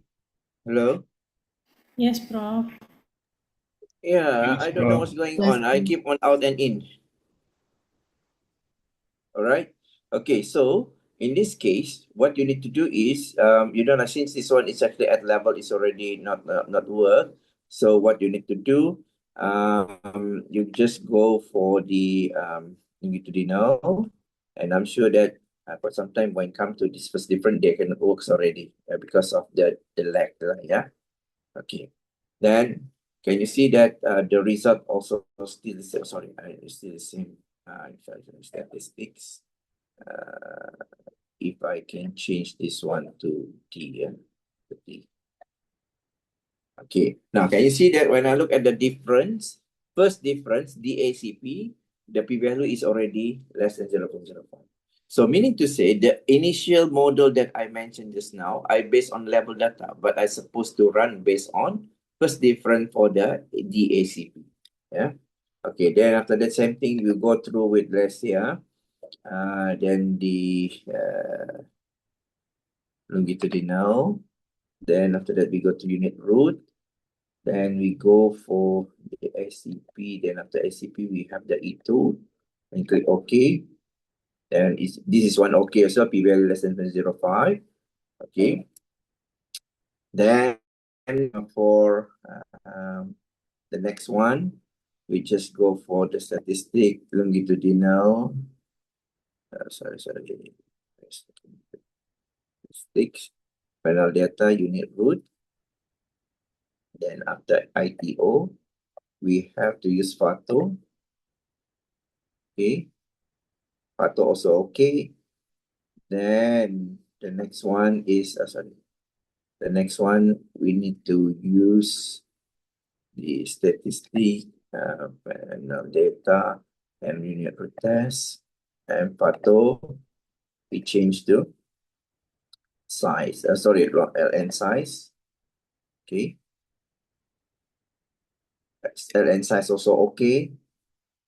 Then we go to statistics, then go to the panel data, the last variable, unit root, and then what is it? And then this is what we call the next one. hang on. The last one. The last variable is the DR. Yeah. Okay. And this is also not good. So what we need to do, we have to generate a DDR. Yeah? DDR equal to capital D and then DR, enter. Then after that, we come out with this one, but we have to put another D inside here, DDR. Okay, and it's okay. So meaning to say, from first round of the LLC just now, so we need to what do you call this? Run the data based on this what do you call this? The DDR first difference. Okay, the depth ratio is first different, and then also another one is actually the ACP, right? So if I go back to here, the REG just now, right? XTREG, this one. Okay, now this one is actually, I have to use the DACP and this also DDR, right? DDR. Then this is based on unit root test analysis, and this is actually your new result, yeah? Then after that, we still use this one, okay, REG, but we put the XTREG on the random perspective, yeah, RE, right? Then we ask for this, what do you call this? The Bruce-Pagan LM test pullability. What happened? Now, if you look at the dynamic before we run the unit root test, right? Okay, I actually doesn't want to mix up with you in terms of what is actually, some people believe that unit root is unnecessary. But when you conduct the unit root, what happened? The data is getting better, meaning to say it can be pulled. Just now, if you look at from the beginning, from the beginning of when we don't test the unit root test, right? Can you see that it can be pulled? It cannot be pulled, right? Because the p-value is more than 0.05. But when you look at the new one, after we conduct the first unit root based on LLC, the two variable actually need to be treated as a first different. What happened? It can be pulled already. So meaning to say it can be conducted as a panel data. So what we need to do after that, we run this one, then we EST store RE, right? RE. Then after that, we estimate again. Okay, but we change to FE, right? Enter. And then we have the EST store FE, right? Okay. Once we do that, then what we need to do, we have to use the Houseman FE RE, right? Sorry, Houseman REFE. Yeah. See, it's fixed already. It's fixed effect. Just now, when we don't create, let me recap back. When we don't conduct the unit root test, what happened? When we not conduct the unit root test, meaning to say it cannot be pulled, right? And then the answer, if we assuming that this can be pulled, is also random. But when this one is after we considering the unit root, so what happened? You know, this the data is already in fixed, right? So how we are going to check the existing of the multicollinearity? So we run the ESG, REG, enter and request the BIF. There also no issue of the multicollinearity. Then after that, what we need to do in order to run the presence of the heteroscedasticity, we have to request the fixed effect. Yeah. Now where's the fixed effect? This is where's the fixed effect? This is the fixed effect, right? Enter, and then we have the XT test 3, right?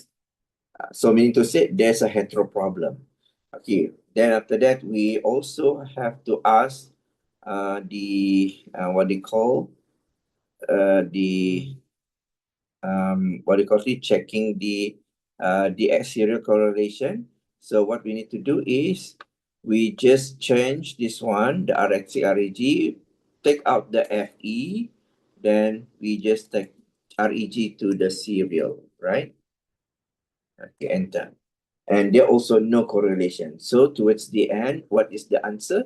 The answer is actually based on the because this one is actually no issue of the correlation, and BIF also no correlation, no issue, only the heteroscedasticity. Therefore, our correction is actually based on FE robust. So what we need to collect is actually just like what do you call this one, the FE, and you just plus the words robust. Okay, then this is the clean one based on the first difference. So can you see that? Okay, but only the inventory turnover. Just now, without the different, the size also significant. But now it's only the inventory turnover contributing to the. That's why like okay. So can you see there is a different answer? If you don't do the unit root test, you have two significant result, which is actually the inventory turnover and also the size just now. But when you look at, if you really look at the unit root test, okay, what actually happened? The only the inventory turnover is actually significant. When you look at the p-value, it's actually less than 0.05. The rest is not significant. Yeah. Okay. You got the idea? But this is just one sample based on unit root test if you are actually conducting for LLC. But as I think that this is my just recommendation, a suggestion to you. You cannot just rely on one type of unit root, because in this unit root statistic, right? Okay, in the statistic, let's say panel data, with the panel data, and then unit root. In the name of testing, there are so many here. So you also can click, let's say, Hadri. Then you started with the first one is ROA. Then click OK, right? When you click OK, meaning to say ROA actually doesn't tell us it's okay, because this one is Hadri. Hadri meaning to it's reverse hypothesis. So when it's reverse hypothesis, it must be more than 0.05 Hadri, because it's reverse. Just now it's less than 0.05 LLC. Right? So what happened? This is required you to have the first difference, right? First difference of ROA. So meaning say Jen, DROA equal to capital D of ROA. Yeah, ROA. Enter. Say then after that you test the Hadri back. Okay, if I just click this one and I just put D. Yeah. Then it's already more than 0.05, meaning to say our what is a first difference.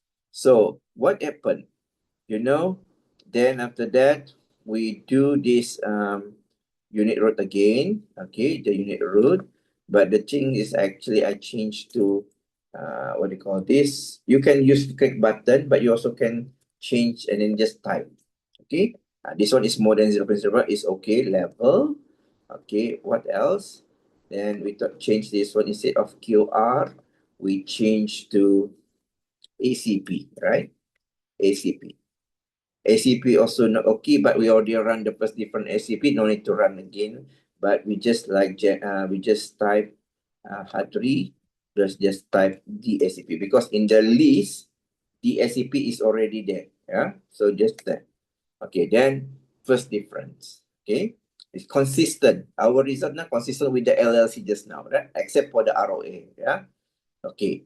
Then you go for the next one, DSCP. After DSCP, what we have? We have the ITO, right? ITO. Okay, ITO also more than 0.05, meaning to say it's sufficient at level. Okay, then after ITO, what we have? What we have after ITO? Then we have FATO, right? FATO, right? And this one, FATO also need to generate, because it's less than 0.05, generate the D FATO, right? D FATO equal to capital D difference of D FATO, right? D FATO, enter. Then when we have the D FATO, right? D FATO, then we actually run this one and then just put the small letter D. Then it's okay after first difference. Okay. Then what happened after that? Yeah. What happened after that? Then we can actually run unit root again. Okay, what's this one? This one. Okay, instead of the Fato already, then we have this size, yeah, ln size, ln s sz, okay, ln sz, right? Okay, this one is also need to drive gen, okay, d ln sz equal to capital D and d ln sz. Okay, enter. Sorry, no dot. Okay, what happened?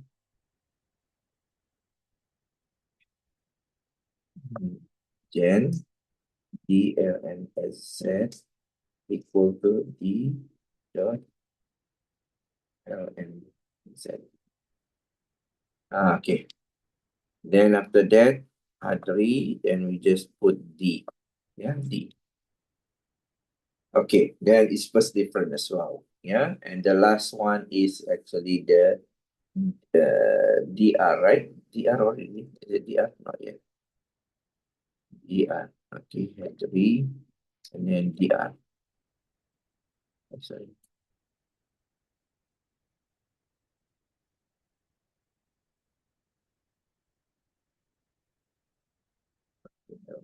This one, and then delete this one to DR. Okay, this one also significant. That's why we need to run the DDR. This one is DDR is already have because we already have the DR here. Just add on the DDR. Okay, again it's okay. So meaning to say, after we run this the second round, can you see that we already have the contradicting findings in terms of the unit root? Okay, in LLC just now, the DDR also same, first different, but then the size just now is actually first different on the second test, but on the first one is level, right? Then, you know, like, then you can see as long, then you can, towards the end, you can actually combine. Okay, for example, now if I go back to the ROA just now, Hadri, remember just now, when you conduct the what do you call this, the unit root for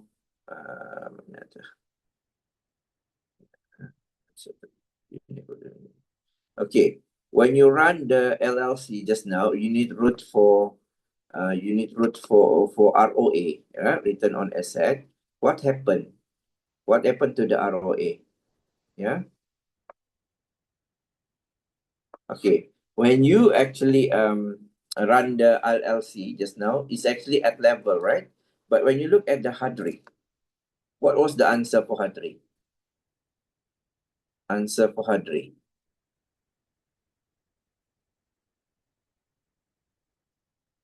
When you look at the Hadri, First apa Hadri different. tadi? Level or first different? First different. First different. Is it consistent? Because LLC said using level, but Hadri said using first different. It's not consistent. So it's required you to conduct another test again. Yeah, another test. Then, for example, let's say if I took this, let's say I go to the parent data and then unit root, right? So if I just change it or Hadri, I go for the Harris Savalis, for example. Yeah, click OK. So it's not significant, right? Harris Savalis. So what I need to do is I need to do the what do you call this? This one, and then I put the DRO in, right? Then is okay. So meaning to say, now can you see that on the L use level, on Hadri set first different, but on Haris Zabal is also so first different. Okay, which one is actually the answer we based on? Is it based on first different or level? So meaning to say, we are supposed to use based on first different because two findings suggested first different, only one finding suggests level. So therefore, you know, like, okay, what you need to do is, you know, the REG here based on different, actually our ROA is also different. Yeah. And, okay, now, only the ITO for the pool. Then after that we put this one, and then I put the XTREG, yeah, XTREG. Then I put the RE random. Then XTT test 0 is actually the then meaning to say it cannot already, yeah, it cannot be. You cannot pull the data, meaning to say the result is only at the REG, yeah, REG. So because this one is actually the p-value compared to this one just now is based on LLC only, but they can pull the data, yeah. So if you look at the XTRAG, that's why you must keep trying using several testing on the unit root test. On the unit root test just now, right? Arizabalis, if you want to do all, also can, no problem. But you need to look at whether which one is actually the best difference that you want to do, right? Okay, but I'm not asking that you said you have to do it, but the thing is you need to look at the literature whether it's necessary on your context or not, right?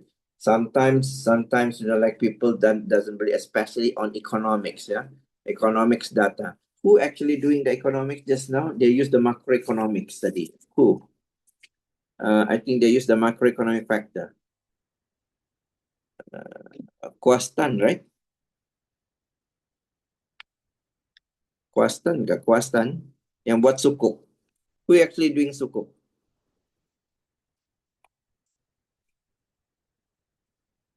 Muhammad Kwastan Al-Hadi.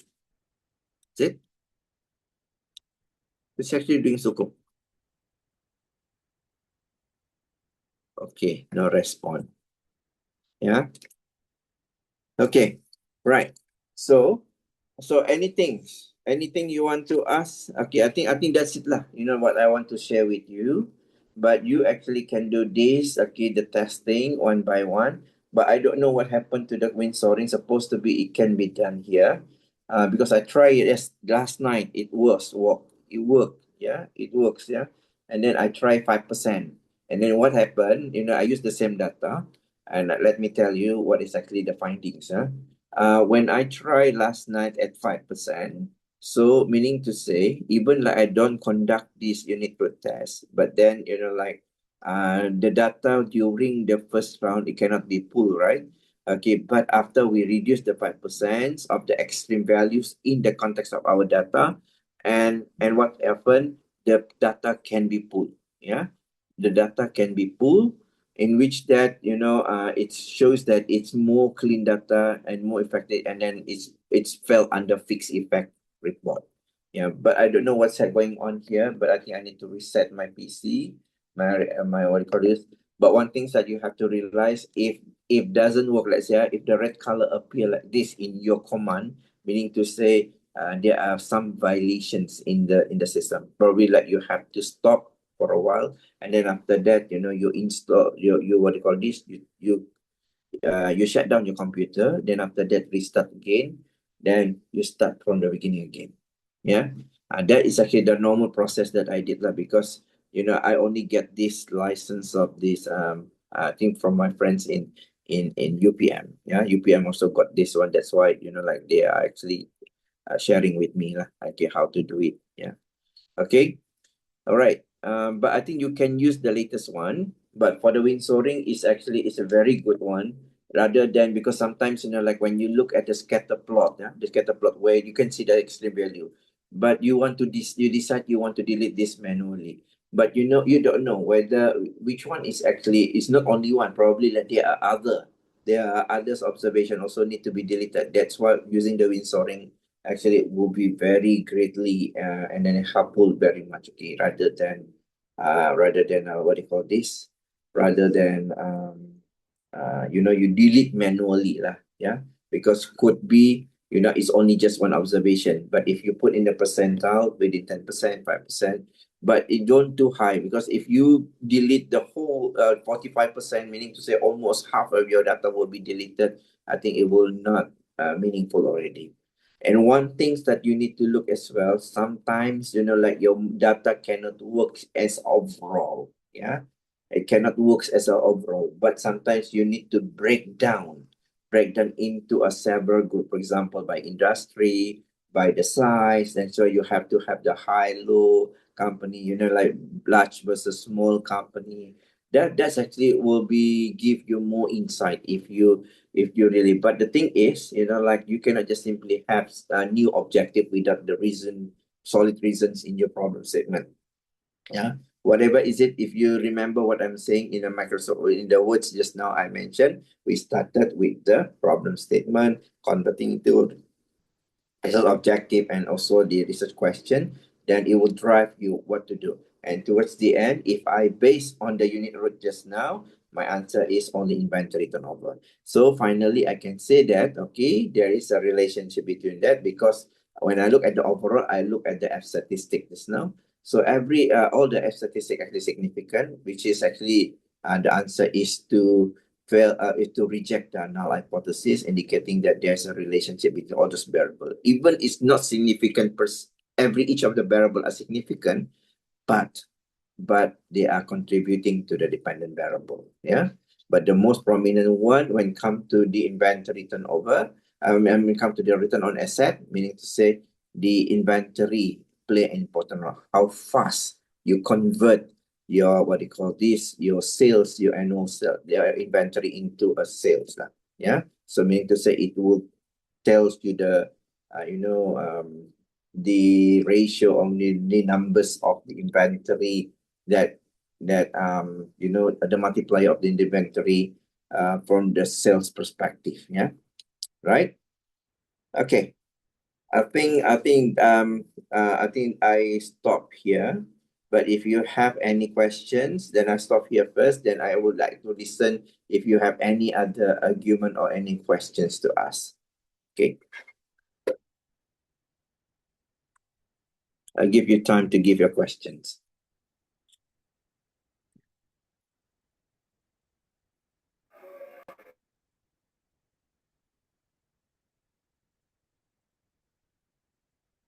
Okay. Any questions?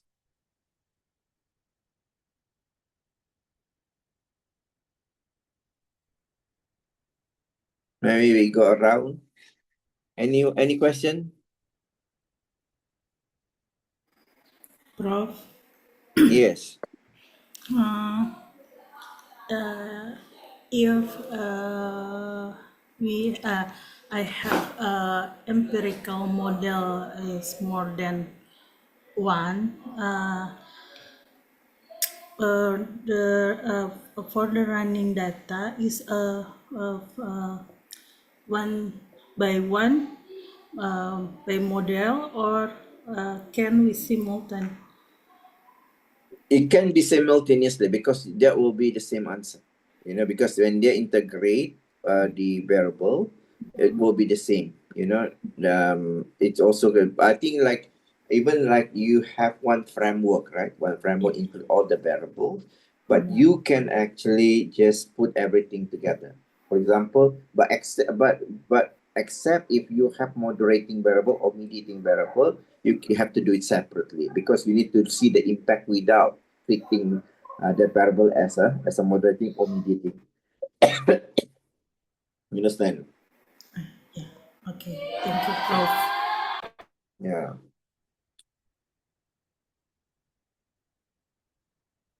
So that's why I really highlight, obviously the way how we testing the model, which better follow the research objective.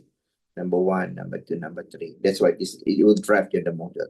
So sometimes, like you in the one framework, you divide them into couple of objective.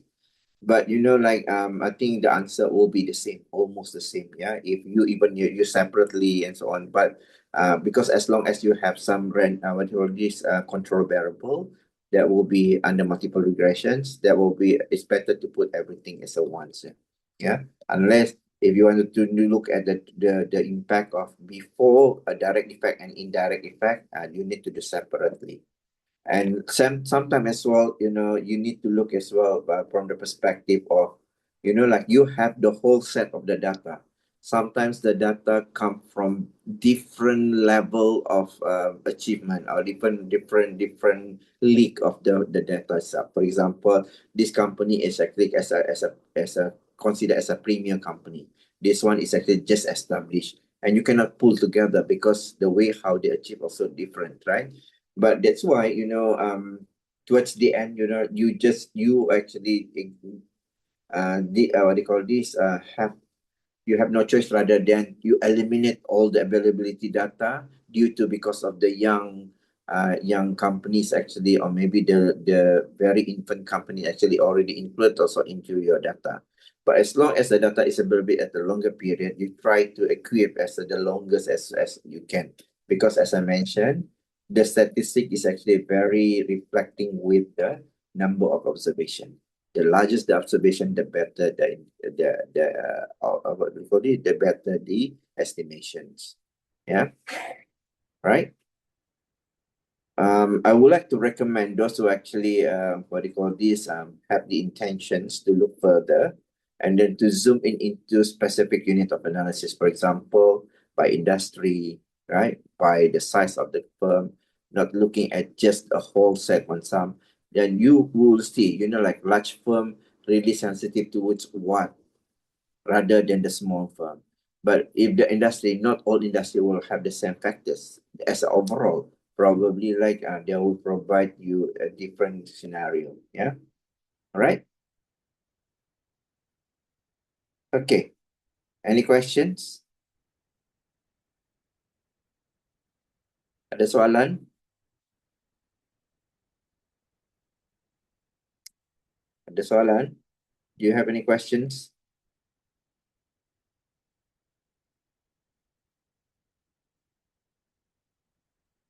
Do you have any questions?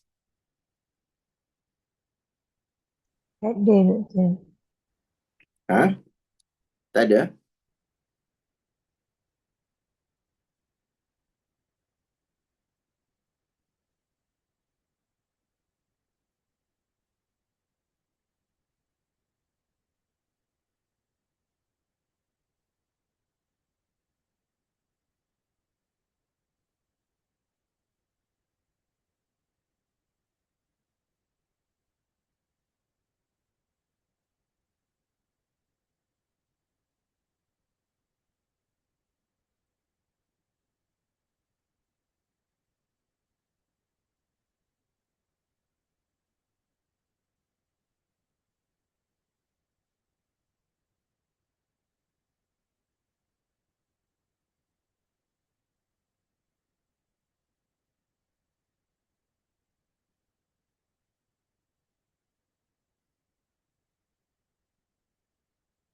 Okay, kalau tiada, I think I stop here.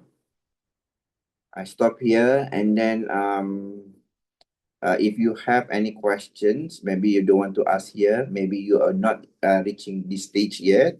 Okay, I feel free to ask. Okay, then just drop me a message if you need assistance, and just let me know. Then I try my best to help you. Yeah. All right. And I wish you all the best. Okay, for your next journey. And basically, like nothing can be settled. Everything is actually on your fingertips. I believe everybody actually would like to reach the final destinations, and not impossible. And like everything can be, it can be what do you call it, within your control, and just what do you call this, concentrate at what you can do. And then if you're stuck, don't what do you call this don't put it delay, and then keep communicate with anybody that you feel free to talk. Then I think like I believe like I can actually assist you, whatever anything is related to the secondary data. By all means, like just drop me a message, unless if I have a meeting, then we have to reschedule lah. But I'm free. I really what they call this feel happy to help. Yeah. All right.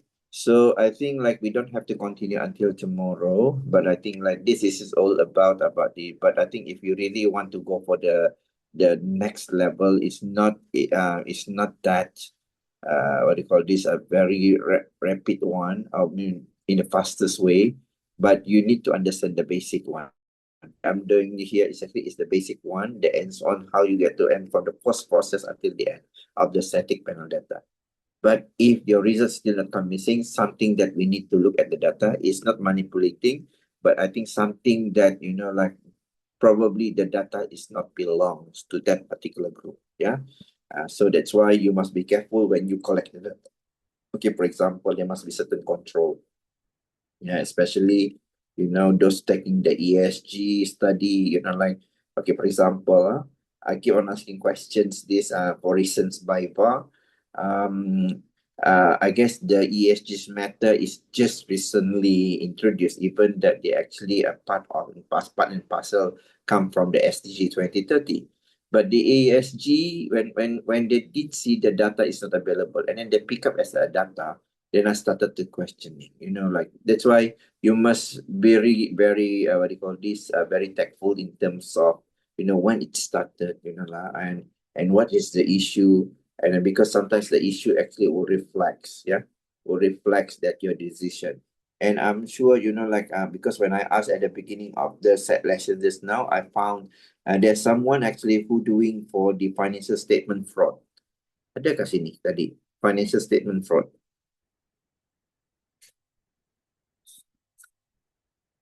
Ada kan tadi siapa yang buat tadi financial statement fraud? Who else tadi ya? Saya Prof, tapi baru at the beginning stage. Belum proposal defense lagi. But I'm Yeah, but I using want to tell you. uh-uh. I want to tell you because like you are using the terms of fraud, right? So when you decide to use the data, when you said that is already declaring a fraud. So when come to the secondary data, like you must actually, they must have a specific approach. Yeah, how you are going to identify. Normally, like because otherwise, there will no variations in your data. Yeah. So for example, I give you the example, the fraud companies and non-fraud companies. Then you put a dummy. This is fraud company, this is non-fraud company. So my intention is on the fraud, right? So already, because I think SE will release which company actually involved in but the thing is, you must look at when they started to be fraud that particular year, because the fraud will never happen in the same year, right? There must be a process. For example, they undergone with the process of the earnings management first, the manipulations within for the couple of years. Maybe you said 3 years. So you have to collect from the 3 years until the year they caught as a fraud. Yeah. So that's why you need to define. You need to look at the what do you call this process. Yeah.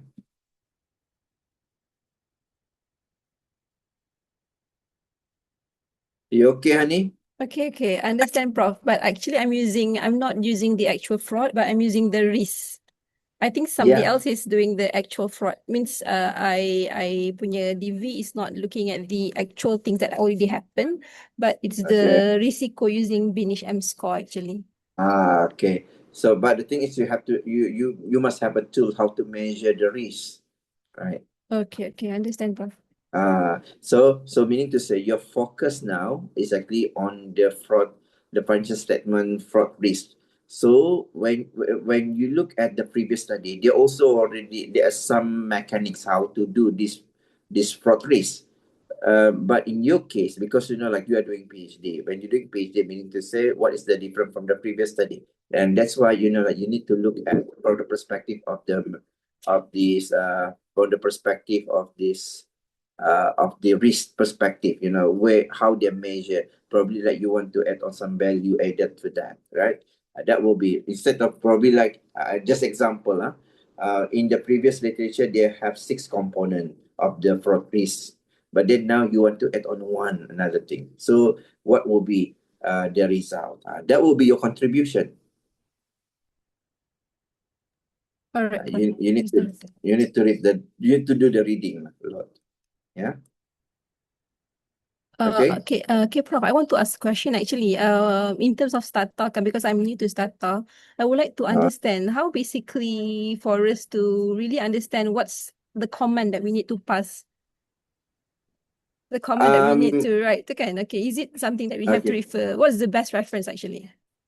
Like I have one textbook, okay, but that one is actually but this one's not using Stata. They are using eViews, right?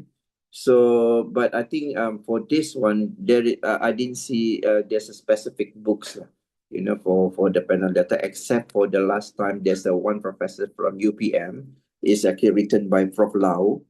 Lau Siong Hock, from UPM. I think this book is available at the UPM bookstore. That's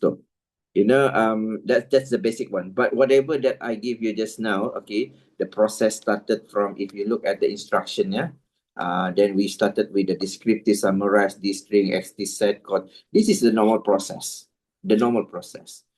But the thing is, they only stop until the static panel data, right? But as I mentioned, once you already cover the static panel data, then it's easy for you it's just like a matter of put in some value, and then after that, run again. The process is still the same. Yeah. But the only thing is actually the diagnostic checking lah. Diagnostic checking, for example, let's say if you are using the second level after you run the GMM, okay, same. They used to also XTREG, right? But the thing is, this one is actually, if you are using the system GMM, meaning to say they have what do you call this?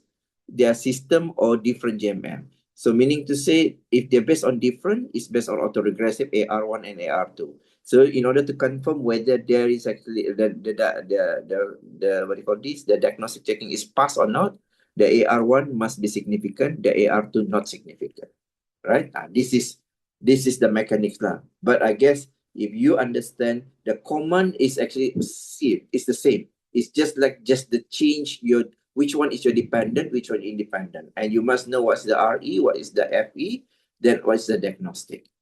Then similar after that you run, but except if you really want, this is just to show the relationship between variable and dependent and independent variable. But then if you have intention to show that which variable actually have impact, okay, have an impact in short run and long run, you cannot use the static panel data because this is just to show relationship. But if you want to show the relationship in the short run and long run, you need to use the panel ARDL. That's why it depends on your need. Let's say, for example, if you're asking just now, your fraud risk, okay, actually, what a factor contribute to the fraud risk? Then you have the variable 1, variable 2, variable 3.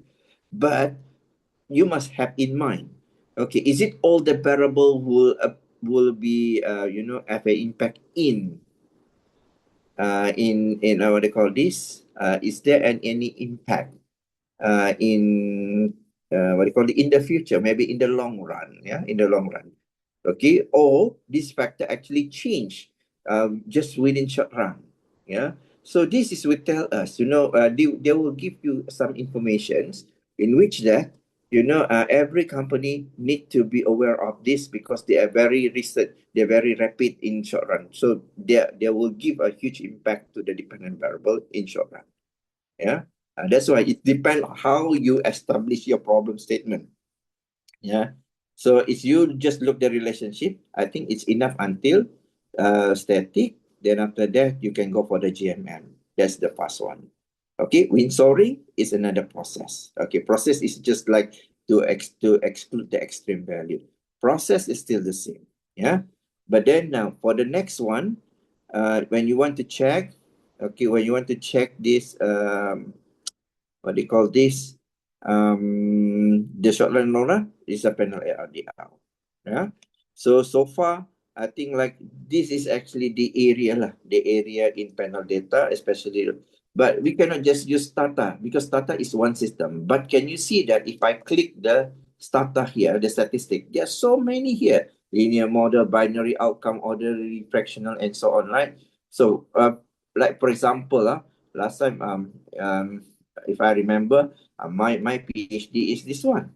I'm using the survival analysis, because I'm using the rational bubbles theory, right? Because I'm from investments point of view. So that we cannot just mention Stata, Stata is the name of the software. But in the Stata, there are so many, right? There are so many, what do you call this? There are so many statistical testing. And panel data is only one of them. Yeah, it's only one of them. But if you look at the statistic here, right, it can also the survival epistemology and related SEM. This SEM is very good actually. You know, this one is if I click this one, SEM. This is actually if you have what do you call the moderating. Sorry, not moderating, mediating variable. It's better you just draw your framework into this Stata, and they will run for you automatically. You just plug in the data into this. Yeah. For example, let's say if I have a question, I conducted the survey, and most people actually conduct the survey straight away decide I'm using PLS. Why PLS? All right, why PLS? Okay, if the SPSS also is the name of the software, but in the SPSS there are also so many testing. Yeah, the mean difference, the non-parametric, they have this factor analysis. There are a lot of this, but towards the end, you know, like it's depending on how, what actually you wanted to, what you actually you wanted to achieve based on your research objective. Yeah, that's why this one is actually the SEM, structural equation modeling. You know, like if you have a mediating variable, you draw your concept from whatever that you have proposed in your proposal. Now you already have the data. You just plug in your what do you call this? Your conceptual framework inside of this SEM. Then the data is actually plugged in each of that conceptual. Then later on you just generate, they will provide you the answer. Very easy. You don't have to do step one. I must make sure this is the relationship between this mediating and also independent variable. What's the relationship? Then after that, I want to test again dependent and also mediating. What is it when the mediating acting as independent? They must be significant and so on. But this one is a very sophisticated already. So structural equation modeling, you know, like they also can, you just draw the what do you call this, the framework, and then you have the data, plug in the data, then they will come out and on their own. And same thing, right? A survey analysis, right? They have also here there in terms of the you know, tables, multi mix effect model, endogenous covariate sample selection, SEM structural modeling, right? This is the same lah. You know, if I click this one, so see, I just draw my framework here. So I put, let's say, for example, here, this is my variable, right? For example, just look cookies, and then this is your mediating, right? And then this is your you look kiss lah, right? Then you have your arrow, this arrow to here, right? It's a mediating. Okay. Something like that. And then you plug in data inside here, right? Something like that. Yeah. So it's much easier lah, you know. Then they will give you right. This is how it works lah. But I don't want you to confuse, because this one is not this is just the name of the startup. But what actually you wanted to know is the panel data, because panel data to show the relationship between dependent and independent variables. Are you clear, honey? Yes, Prof. Thank you very much. We'll explore more. Yeah. It's not just one day, not 2 days. This one you need time actually to understand why I need to do this, why I need to conduct this. The most important part here is the process. Yeah, the process. If you remember what I put here, right? The process from the beginning until the end. Remember just now, the corrected robust result just now, this is based on the whatever issue related to this diagnostic testing and this one. But actually, before we go to conclusion, we can do the windsoring first. Okay, we want to look at whether it will provide us more impactful result because of we have the extreme value or not. Yeah, this is this is actually the latest evolution like in final data. All right.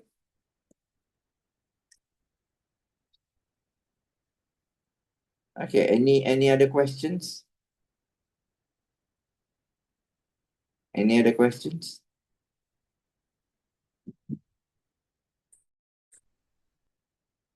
Okay.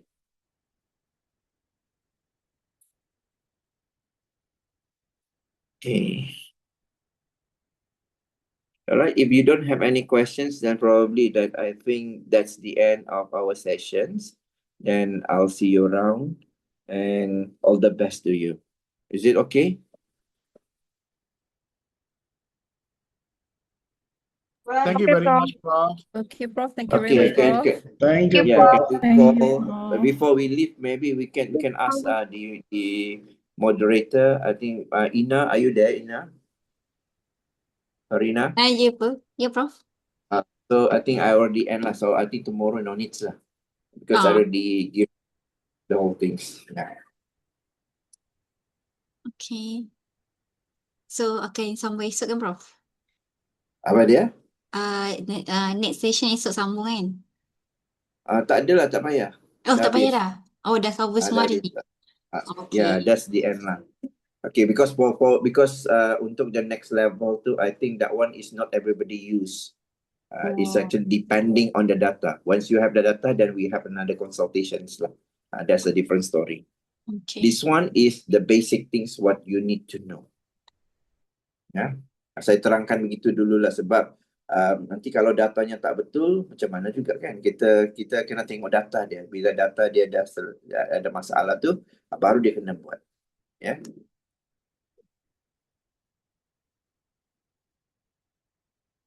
Okay lah. Okay. Kita boleh end the session ke, Prof? Ke ada... Boleh. Okay. Ada apa-apa soalan? Any question? Nota dengan video boleh dapat ya? Boleh. Nota nanti saya bahas dengan Farina. Boleh. Nanti saya share dalam grup WhatsApp. Saya bagi link YouTube. Ya. I think banyak daripada kami tak ada data juga. So we just listen only. We are not also trying. Yeah, okay, never mind. You can check the video after this. Yeah, I think it will be helpful because my data is also panel data. Okay. So I'll pass you the data, the slide, and also there are two slides lah, because the way that how I started the testing. Yeah. There's another slide actually, but I didn't show because I want to show the practical part lah, the practical part. But actually I already screenshot lah in my another slide. It's okay. What to type here, what is the command here, and so on, step by step. Yeah, sure. Okay. I think, Alright. Prof, what is the Yeah. book you recommend for this? Because why panel data have to use stats, right? Sorry? Panel data will use these softwares, right? Not necessarily because now in my textbook, I have a textbook, okay, on a quantitative research method.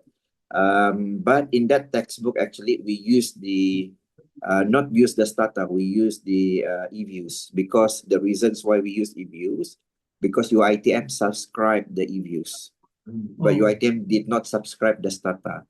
But in terms of user-friendly, Stata is much more user-friendly rather than eViews.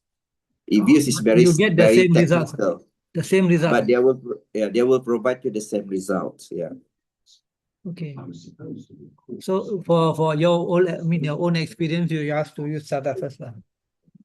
Yeah, I think the Stata is better, because for example, just now when I want to run again, right, I don't have to type each one by one the command. So what I did is all the command I have to copy. Then after that, I just paste in the command list. Then everything will appear by itself again. For example, here, right? That's why I copy this one. I copy, start from here, I copy, right? When I copy, then I just put, when I already insert my data editor just now, then I just put everything here, paste here, just enter, everything will be appear by itself. So it's some sort like Python also, right? No. Yes, something like that. But if you look at the e-views, you cannot do that. You have to click the button one by one, check by one, then finally what is it? But you can use cloud also, right? You Sorry? can use cloud. You can use Ask Cloud to give you that commands, right? And then you can cut and paste. No? Can. Sure can. Your ChatGPT also can help as well. Yeah. Okay, Prof, but thanks. I'm so sorry about the windsoring. Last night No, I it's okay. tried, I it think worked. if you were to have also, I don't have the data to, because I'm still in the collection, not yet collect also. It's Still okay, in the doesn't matter. Okay. So- All right. Okay. Okay. Thank you so much. Thanks for your. Thank you. Now Thank you. it's this one in KK is already heavy rain right now with the thunderstorm. Oh.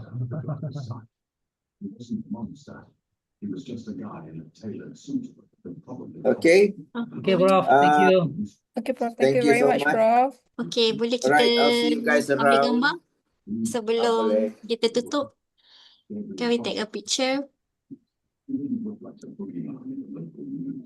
Yeah, sure. Mali, are you okay, Mali? Hello, doctor. I think maybe I need to more time to learn how to use the data because I don't very familiar to use data. This software. Okay. Never mind. We still have time. Thank you. Okay, ready everyone? Okay, 1, 2, 3.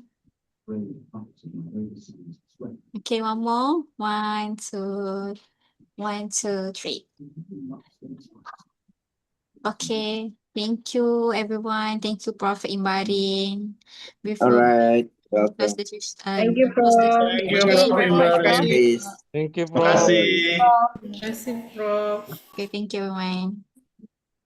All right.